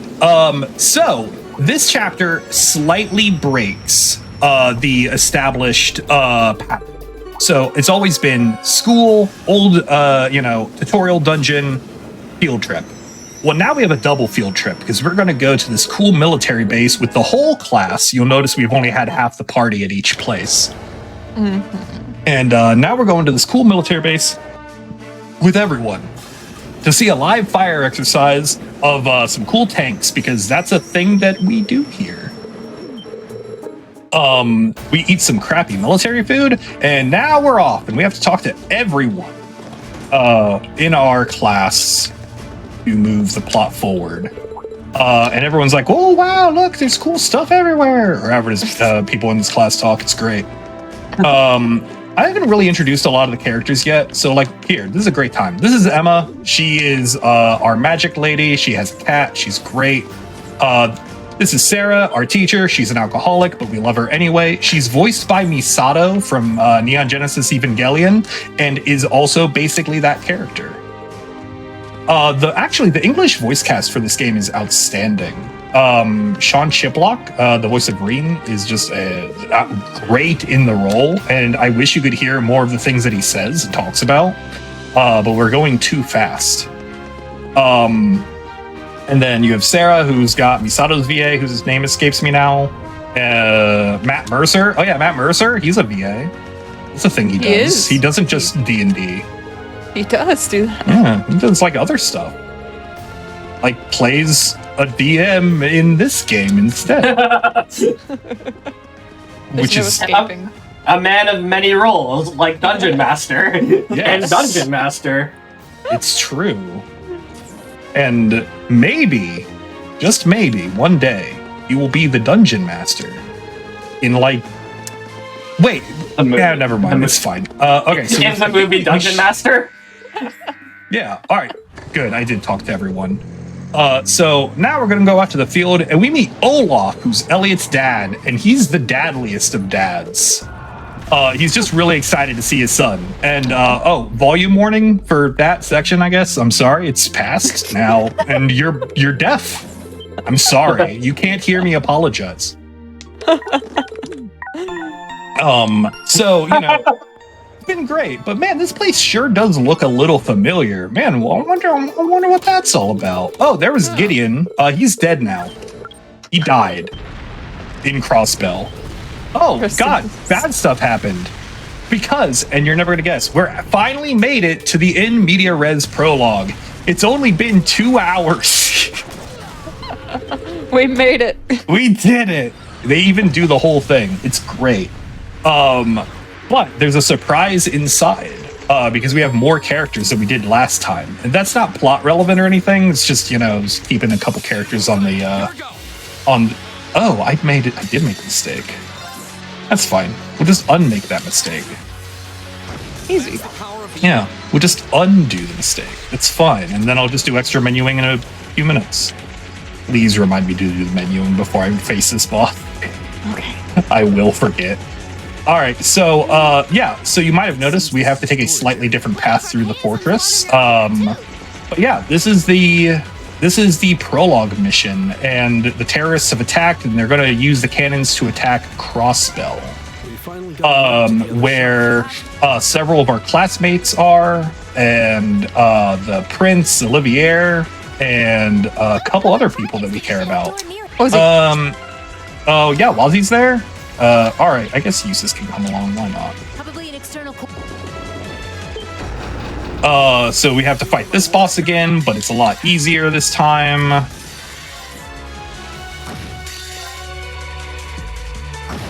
Oh, I've made a small error. There we go. Fix it. Yay.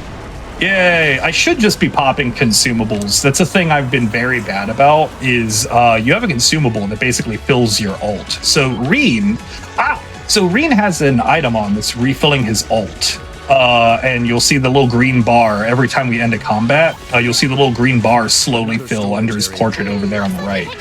And that's really nice, but we only get one. Unfortunately. So for everyone else, we have to pop consumables to recharge them. We finally made it. We got So like close. one in the Once we entire know that game Jake is or okay. one per save? Or... One in the entire game. Okay, so you can't like stack those. Yeah, you can't stack them. All right, we're going to do the menuing right now. Sarah, we love you, but we need serum capsules. Equip. All right, that's probably fine. Wait, no, it's not. We're just going to do this now, or else I'm going to forget to later. This is it. Perfect. Ready. Nailed it. Did it in one. So now the boss fights start coming in big waves, and we have to deal with that. So we have that fight, and then we have another fight immediately, and we're starting to get into the point where Reen is no longer capable of one-shotting bosses. So we're gonna have Laura do it. Easy. Yeah, it's just, involves a little bit more setup. Oh, I don't have her damage set up correctly. I wonder what I did wrong. She should have hit the damage cap there. Whatever. It's good enough. Still works. Still We're kills. on. Yeah, we're on. There's a reason we're on easy. I think you could have Hey, and we're a C student. Hey. We love being a C student. Actually, you know what? This is a good time for our second The break. government increased Or wait, control is it? When was our first break? If you want to do it now, if it's a good time, it's a good time.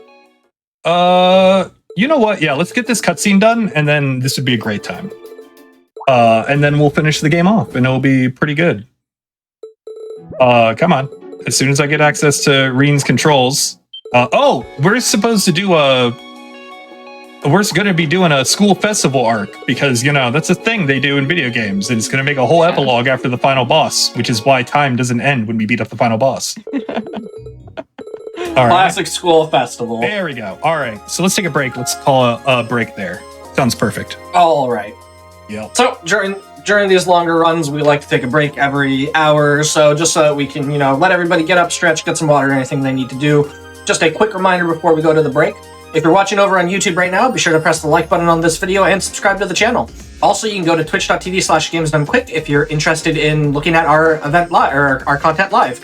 It starts weeknights at 7 p.m. Eastern and weekends at 1 p.m. Eastern. So all that said, we'll be back in just a few minutes for the rest of the run. Woohoo!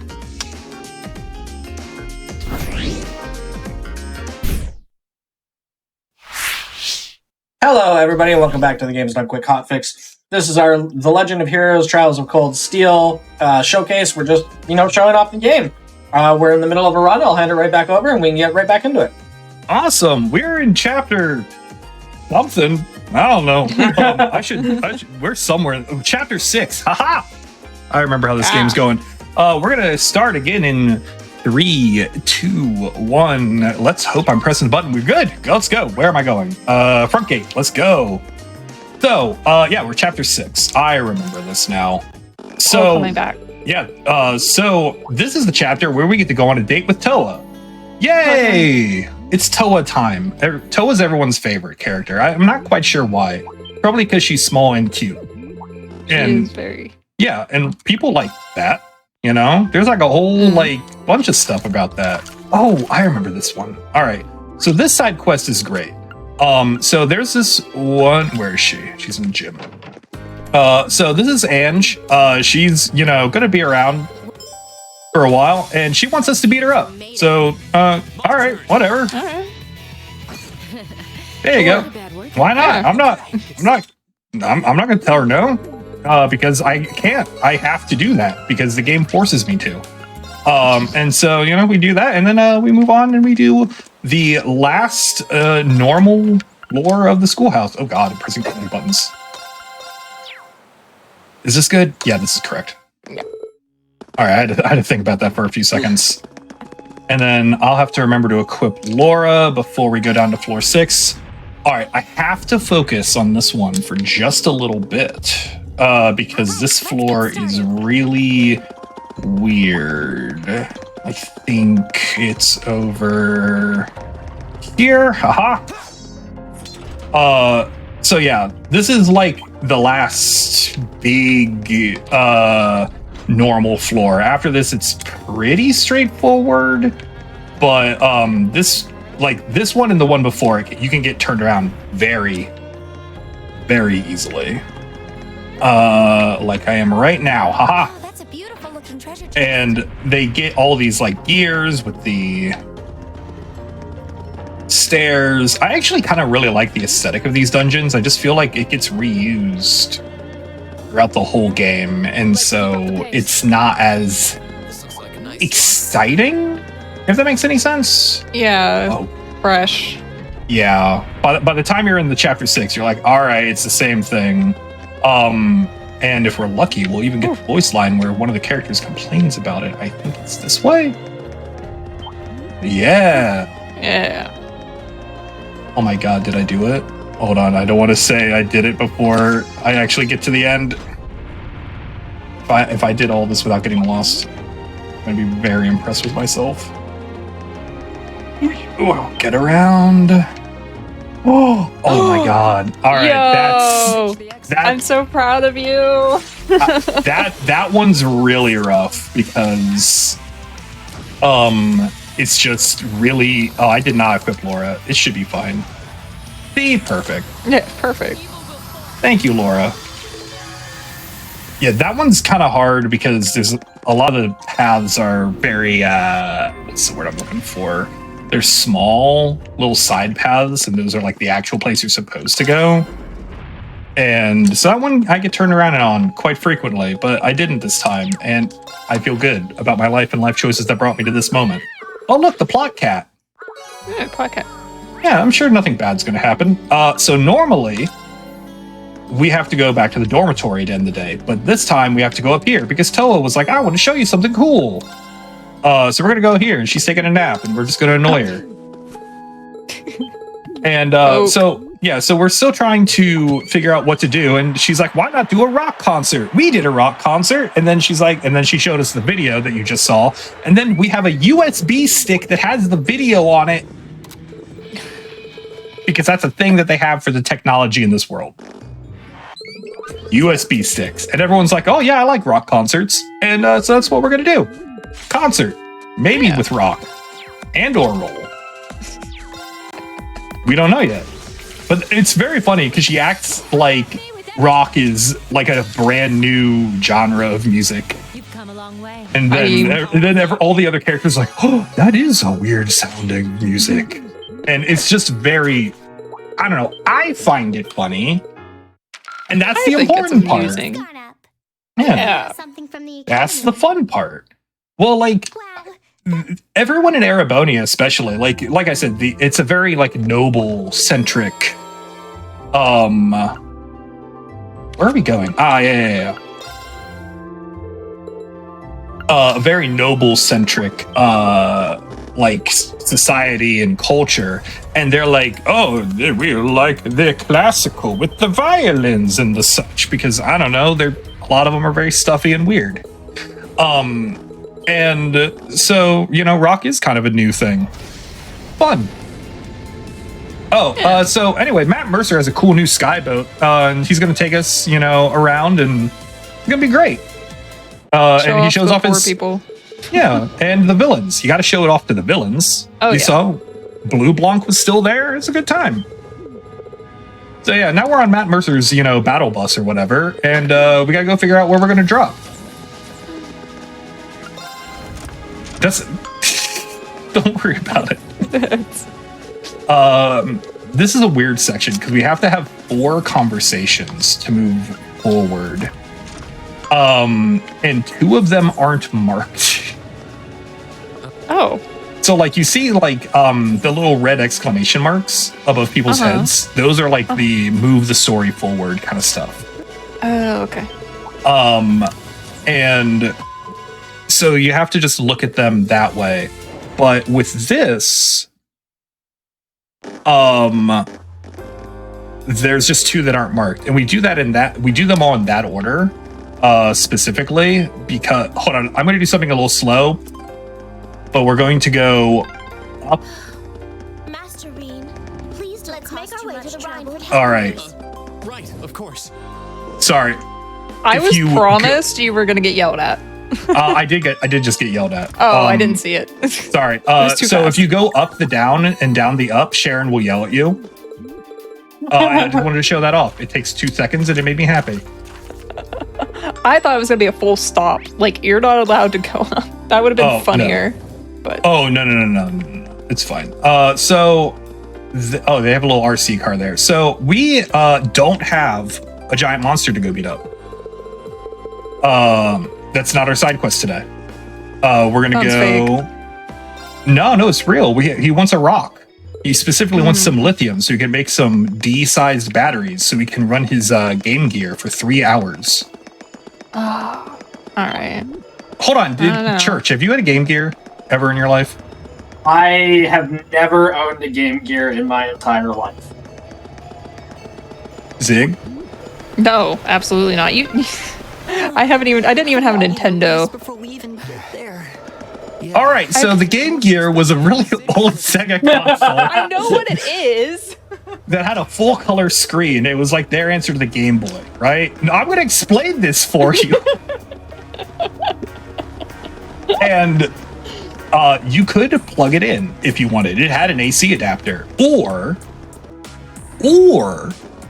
it could take 6 D batteries. And it lasted for like 3 hours. I So loved the Game Gear. You could play Sonic the Hedgehog on it. we Yeah.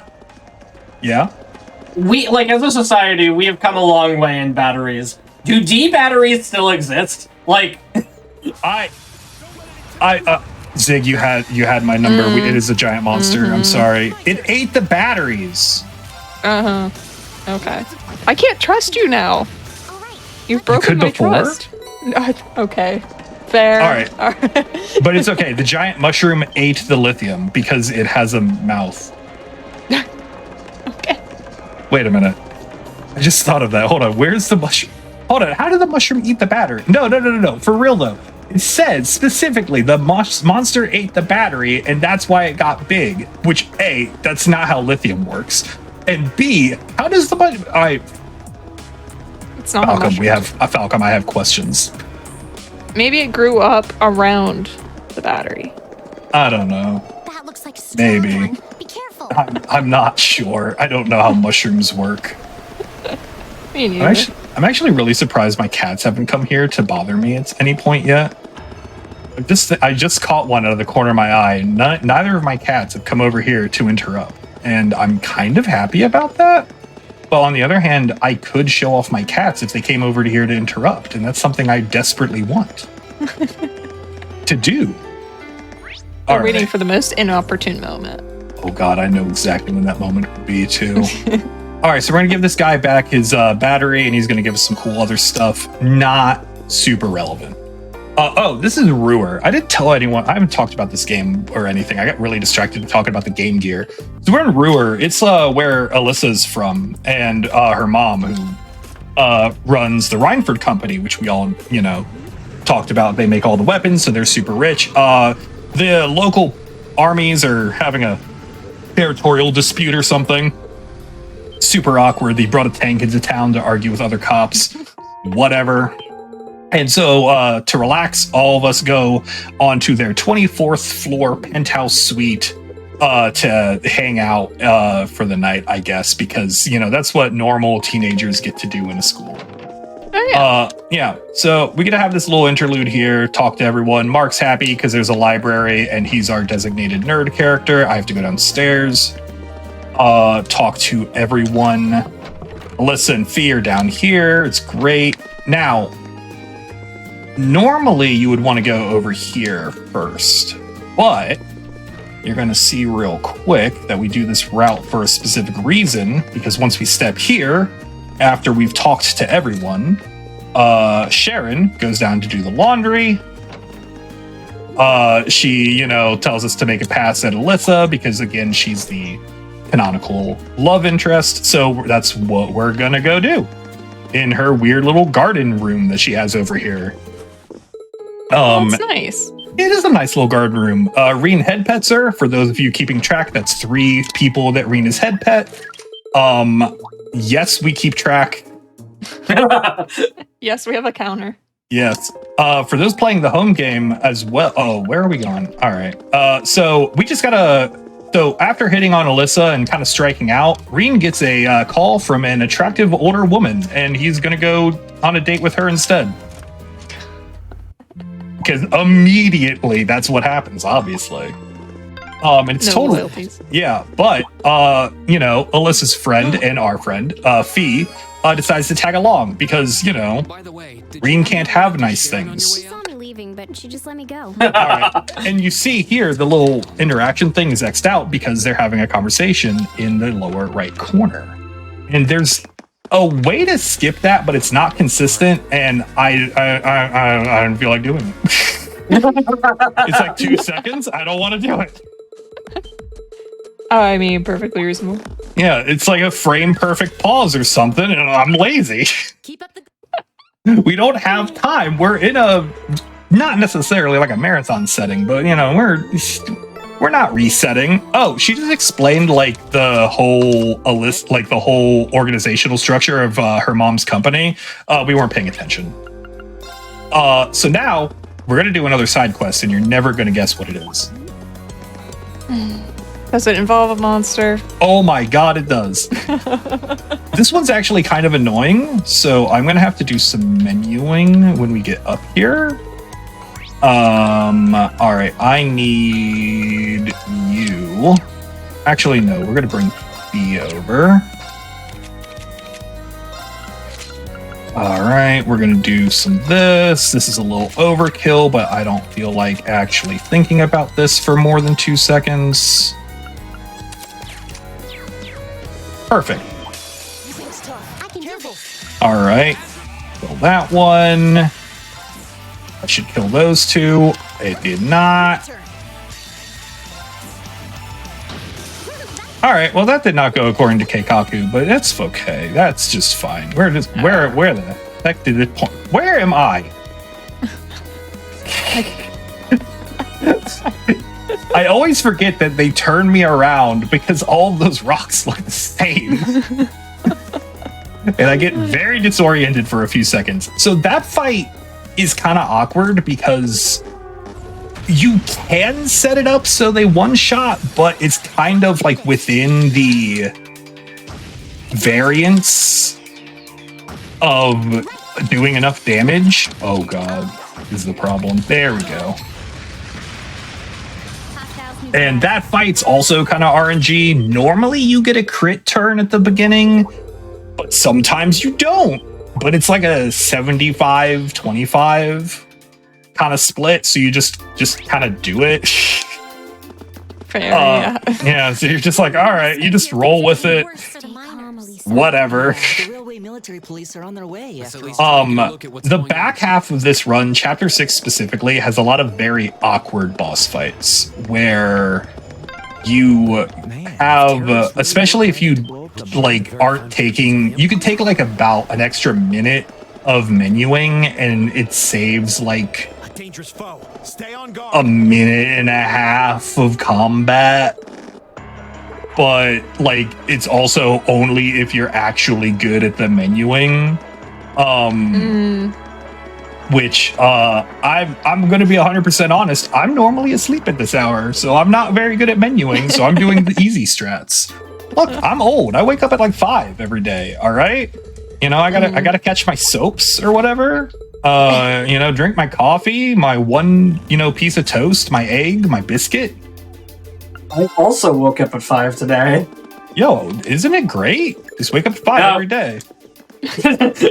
We're talking about different 5s is the problem. Oh, I see. You can't see me staring at you, but I am. Oh, some terrorists attacked the mine we were in. And we're like, hey, it's our mine. Get them off our property. And then her mom's like, you get them off our property. Okay, we're going to do some menuing here, so I don't have to do it later. This area is actually kind of weird because it's very dark. There are monsters, and the hallway is very thin. Let's run on through. So we have to be very careful to not hit any monsters. It's not like bad if we do. It's just a time loss. Glad to know she's You know? Yeah, though I feel And it'll kind of jump scare me. So you know, if you hear me yell, Oh, what a nice looking treasure chest. that's what happened. We're just being careful. He was right there. Come on. Spooked. This path's It was the big spooky. All right, there's one more. There's secret mole. to avoid the mine shafts. All right, we skipped secret mole. We're good. Secret mole is like secret squirrel, but We different. made it. I don't even know what secret squirrel is. Oh my god. All right, so Secret Squirrel was a cartoon that happened in like the early mid 90s or 80s or whatever, and it involved a squirrel that like just was secret. He was a spy, and he had a sidekick, Morocco Mole. This woke a core memory in me. See, you did know what I was talking about. I did know. Wow. Okay. Yep. Okay.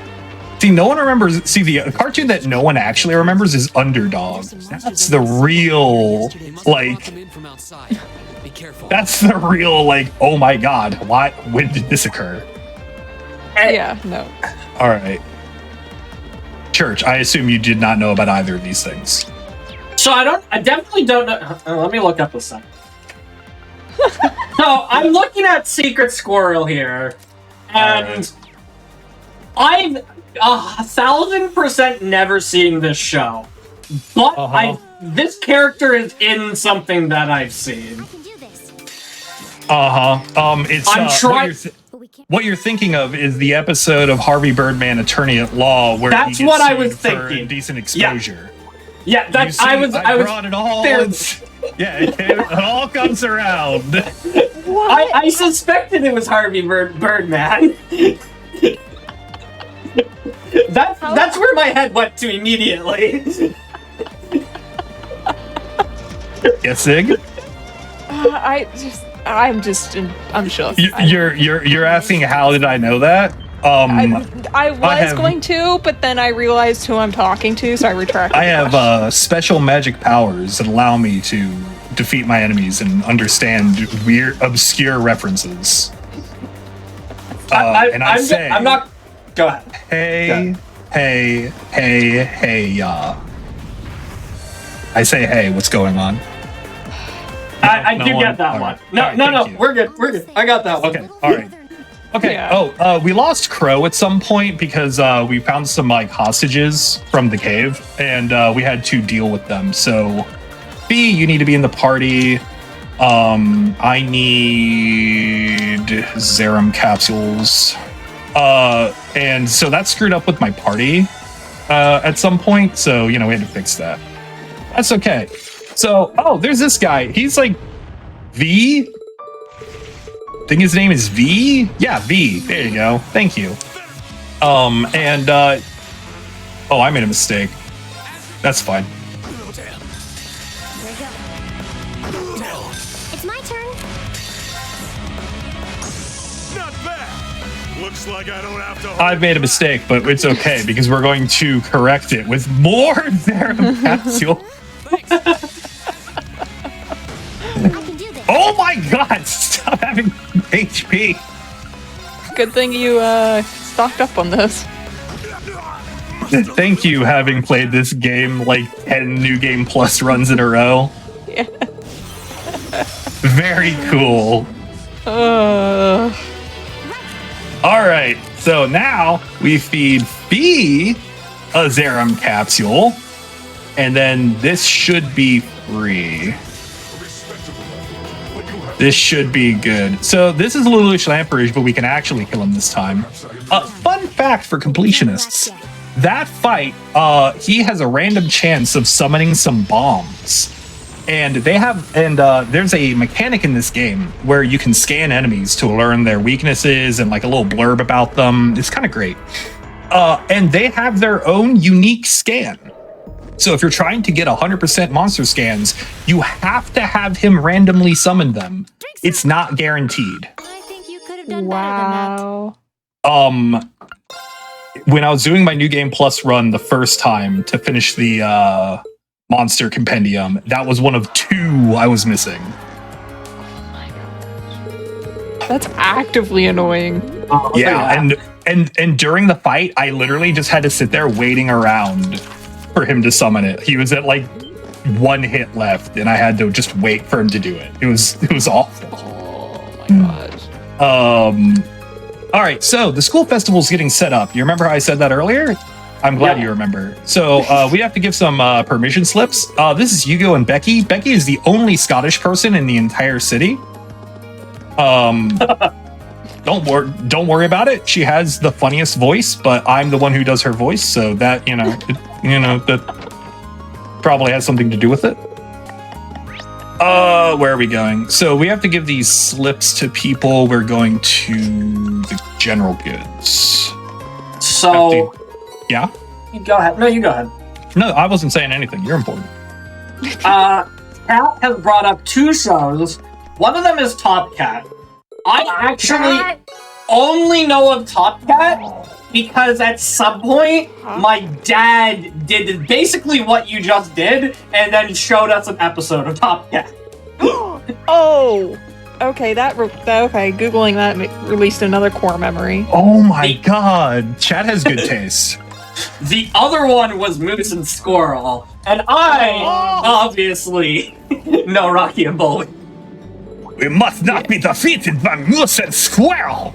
I'm sorry, that was probably more offensive than the actual Boris, line. Oh, so that scene right there was important because we had to take a motorcycle to the city so we could have an unskippable bird cutscenes. Praise be the bird of unskippable bird cutscenes. But that's motorcycle thing. So at the end of the game, obviously we have the ability to pick a romantic interest. And so whoever has the most bond, or like a certain threshold of bond points throughout the game, you get to have a dance with in a little bit. I think, is that coming up? I don't remember. I don't know. Do we have to do a dungeon first? I don't know. It's coming up at some point. It's somewhere. Yeah. So anyway, whoever you take on that ride is automatically allowed to be one of your final bond scenes. So we're supposed to do like some rounds and like be in charge of things for this festival, but instead we're going to take all sorts of people from our class to have some tea with us. And we're just going to drink a lot of tea throughout the course of the entire day. It will affect his bladder later. This is, I think, so there's like a bunch of different mini games you're allowed to do here, and they all help people grow with their bond points, and it's great. But I think this is the fastest one. I'm like fairly confident. I haven't actually timed it, but it feels like it. Well, it feels right. Yeah. Do I have Crow's Bond maxed out? Nope. Well, that's embarrassing.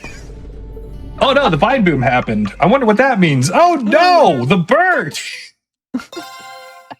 Bird up, as they say. Oh, Crossbell just declared independence. I'm sure that has no effect on what's going on over in Trails to Azure at all. Oh yeah. Oh, probably not. Oh yeah, it's perfectly normal probably over there. Nothing bad has happened yet. Okay, several bad things have happened. But the main character hasn't been arrested yet, and that's important. Because he's a cop. And you can't arrest him for that reason. The main character of the Crossbell games is Lloyd Bannings. He's a cop. Yes. Sadly, he's my favorite protagonist. I love it. He's objectively the best. Like, I cannot deny he's just a great guy. So, all right. So, go ahead. Yours is probably story related. Go for it. All right. So this is the tutorial dungeon's final form. And so this is the floor 7. We need very specifically Fee and Laura in the party for reasons which I will explain in a little bit. But the rest of the party is basically irrelevant. Also, shout outs to the dungeon theme here. It is an absolute banger. We talked about the soundtrack earlier, but like, just please go listen to the soundtrack. It's so good. Like, I love it to death. But yeah, we need Laura and Fee in the party. Where am I? Okay, this is good. This is like a little bit of an easy to get turned around area in. But I think we have done everything correct. That's the wrong way. That's the right way. Haha! I just love this music. What were you going to say, Church? I'm sorry. Chat brought up another one that I don't know. It's Mighty Mouse. All right, so Mighty Mouse, and I feel like Underdog were in like the same block. At least they're like they might have aired next to each other. Mighty Mouse was great. It's just like a little mouse that had superpowers. He was like pocket-sized. No one respected him. It was awful. Nobody respected him. It was great. Yeah. All right, so the reason we brought Fee and Laura is now these little things have symbols on them. And they can only be activated by someone who has the correct attack type. Now, this has not been relevant up to this point, but everyone has one or more of 4 different attack types that have names that I have never learned. Fortunately, Fee has 3 of them. And her on-field is a gun, so she has range, so she's very fast. And Laura has the 4th one, which the 4th one is the one that lets you break blockable on-field, or break breakables on the field, not blockables. Mm-hmm. I can talk. Sorry, we're in the final dungeon. My brain is no longer functioning at this point. So the reason the 4 attack thing is relevant is because we have to break 4 crystals, just like that one, to open up this big door. And, oh, this is the Laura one. All right. I always get surprised when it's the Laura one. And so, we have to think about that. Now, and we're going to go back in here because it teleports us to a different spot so we can get this other crystal that's over here. Aha! And, there's a bunch of really big, scary monsters here, but, obviously fighting them is slow. And we don't want to do that. But I like the monster designs in this area. We have, Big Hydra. There's the big ice golem. Really weird elk. Oh, God. Okay, we are fighting this one, I guess.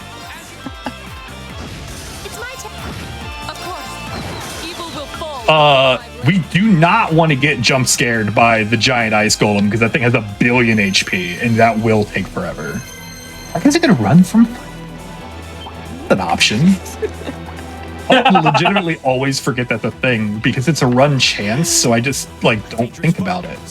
Fortunately, if they notice me, they'll run away because if you're a high enough level, the monsters will notice you and they'll run away, which I think I mentioned earlier. But unfortunately, monsters are not very perceptive. If that makes any sense. Yeah. Yeah. So their reaction time's a little low, and sometimes they'll run away into the place you're trying to get to, and then it just gets worse somehow. Yeah. All right. This is the Laura gem. Yes, it's the weird half circle. There we go. Nice. All right. We never have to think about that mechanic ever again. I guess the 4 attack types, this doesn't get brought up in the speedrun, but the 4 attack types, you can unbalance enemies, which basically lets you get like a follow-up attack with the combat links. And each enemy has a different weakness to different attack types, which that'll actually that does come up a little bit later. Does it? No, never mind. I lied. But yeah, so fortunately, all the puzzles are done. Now we just have to run in a straight line and not hit anything. And they have that cool bridge animation because I guess someone designed it and they didn't have anywhere else to put it. So we get it. Doesn't do anything. It's just a cool bridge design. It's supposed I like to. it. I think it's cool. It's like, woo! Look at that animation. I'm a fan. It's I guess supposed to talk about how like, oh, the higher elements. Oh my god, I never even talked about the element system. So this. I should probably talk about that at some point. So this game has like, you know, the basic 4-element system: fire, water, earth, wind. But there's also 3 higher elements: time, space, mirage. And those are the 3 higher elements. All right, I have to do some menuing real quick. See, this is why we do the menuing. Yes. All right, you've got the other domination. You've got that Megalith, Mirage, Vermilion. Let's just slap. Brave is good. And yeah, here we go. Final boss time. Let's go. Woo. Yep. Cross And that now, threshold. yeah, it's super cool. And here we are in the Keyblade Graveyard to fight Xehanort's ghost or something. I guess this would technically be Ventus. This looks like the Heartless, like the first Heartless boss that you fight. Like in Kingdom Hearts 1. That giant. Oh, the yeah! giant It's Yeah. But if this is Xehanort, who got Norded? When he morbs. Yeah, that was the whole morb thing. Don't you remember? Yeah. That plot point from like an hour ago that only came up twice? All right, so we have some epilogue stuff to do. We're not done yet, so you know we got some. We're gonna keep schmoving because you know there's a whole school festival arc. You know. Yeah. Everyone likes it.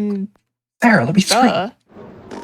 Yeah, we have to do the other day of the school festival, and we haven't done our concert yet. We got to do our concert. Everyone likes that. Because we found a giant robot at the end of the game. Yeah, right. We have epilogue to do. Fun fact: when I streamed Trails in the Sky, the epilogue for Trails in the Sky after you beat the final boss is like 4 hours. And I'm like, sure, I can beat this game in like 2 hours. That stream was 12 hours. He got rused. I think that happens to me in literally every one of these games. I'm like, I can totally beat this game today, 9 to 12 hours later. Yeah, every time. It's literally every time. Oh, we had to go into the basement to give George a sandwich or something. George is like our tech guy. He gave us our first side quest and like way back at the beginning of the game, and he's Toa's friend, so we have to care about him. Oh wait, it's a pie. Well, pies are like a kind of sandwich. Oh no! Oh no! We're gonna have the food talk. No! I have caused problems on purpose.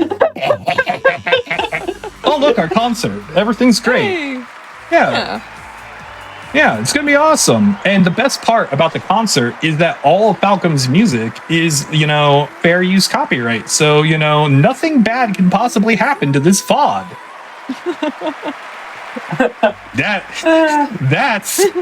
That's foreshadowing. So anyway, we did our concert and we won the contest or something. I don't know, man. I don't know how concerts work. All right, so you remember how this guy stole $50 from us at the beginning of the game? Well, it came back and he's like, no, you keep this $50 because if you give me the $50 back, that means you don't owe me anymore. And you just owe me more later because the International Bank of Reen has the highest interest rate on the continent. Oh, we had our dance with Alyssa because, we have to follow the canon because it's faster. Some bad stuff happened just now, and so they have to end the cool dance. What bad stuff happened? Well, they blew up Gorelia Fortress. Scooped it right out of existence. And this is great. Where are we going? Old School House. All right, so that was great. And so you remember how we were like, hey, Crow, you still owe us. Well, he disappeared. So we have to go find him. So we find Milliam hanging out with the giant robot that we found after the final boss. Did I mention there's a giant robot? I don't think he did. Well, he's there, just vibing. You know, no big deal. Just hanging out, having a grand old time. All right, last stair boss. All right. Could have been smoother. Where is Toa? Toa's in the corner. There she is. Oh, also, there are great books on the shelf. Yeah, I don't think I talked about the books. They have like the same vague. They all have like these low res titles, but they come in great, absolutely amazing books, such as Falcom Diary, Animal Fact, Christ, Who's Going to Die First, and Woo Baby. Great books. Anyway, so what just happened here is by the way, spoilers for Code Geass. We're just episode 25.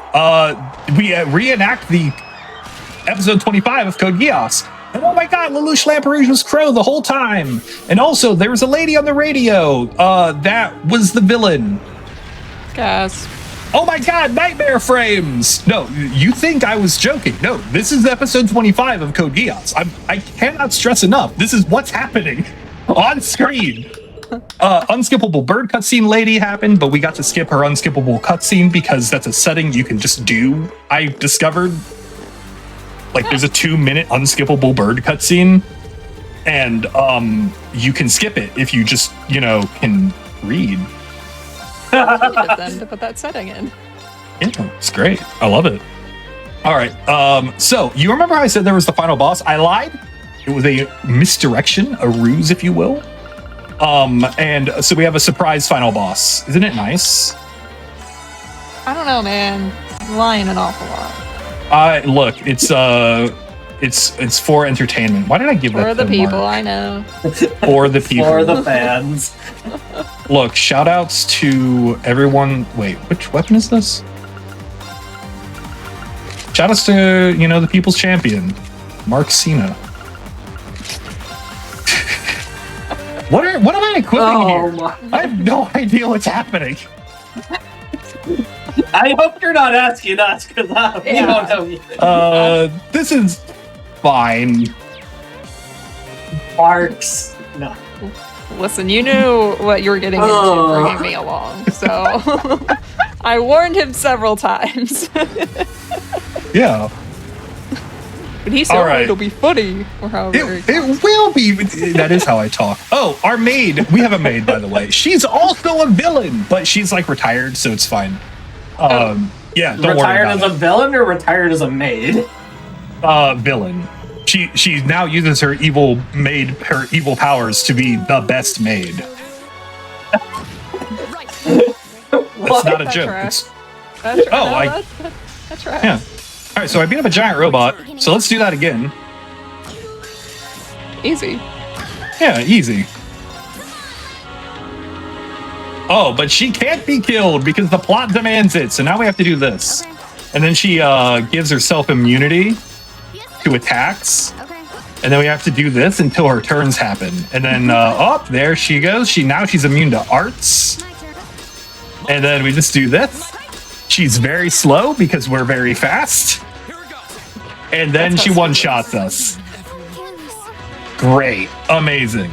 Now, what if I told you this game is secretly a sequel to Xenogears? Church, how would you respond? I would say that I have definitely played Xenogears and I understand entirely what you're talking about. Yep. So, welcome to the Xenogears combat tutorial. Oh god, I have notes for this in front of me. Here we go. We have Xenogears robot combat. It's just great. Also, we desired the power, so, that's fun. I love that I have had no idea anything you've been talking about this entire 2.5 hours. I'm glad. All right. So we have like the weird rock paper scissors combat there. It's great. We love it. Oh, and Crow's like the main villain. Fine, don't worry about it. And okay, arms. You got to be very careful because he has two stances that look almost identical, and I do not know which is which. That's one of them. Yeah, that's one of them. Is this the other one? I think. Yes.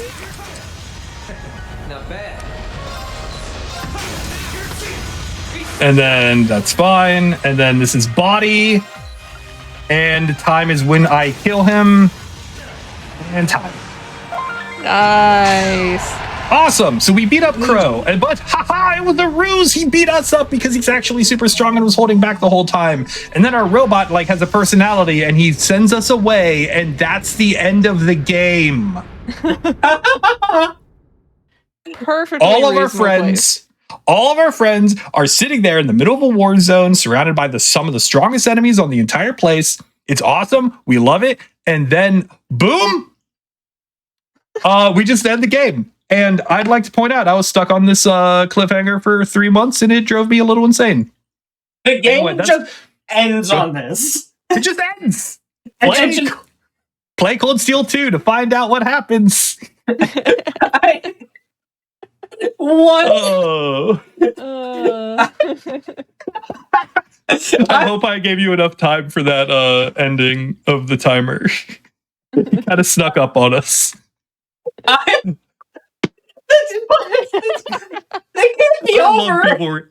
Yeah, that's it. We're done. Nobody did. But there was still.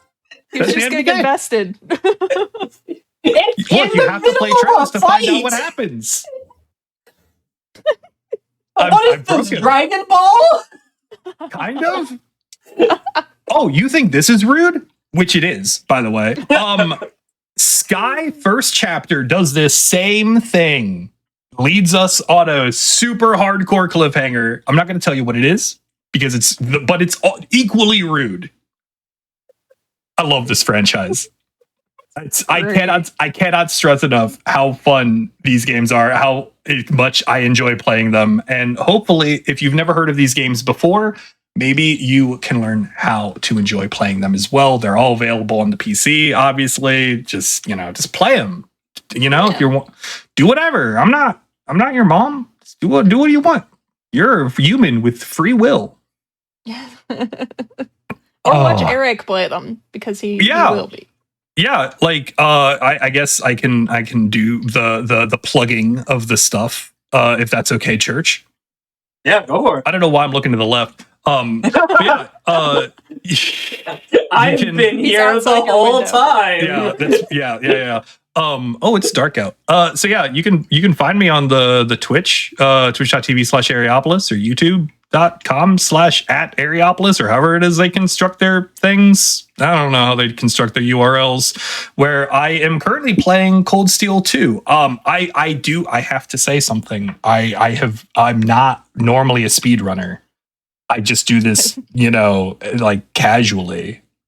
But you could do this casually too. But I'm currently doing my first playthrough of Cold Steel 2. I do like completionist playthroughs of the whole game. I'm seeing a lot of Graph, the Seeker of Power gifts, which sparks joy. And yeah, I'm going to be finishing this I have the whole series playthroughs on my YouTube. And I also do reviews and retrospectives on them. So yeah, that's it. Don't follow me on Twitter. It's not worth it. I'm not even going to say what it is. Don't do it. Yeah, just don't do it.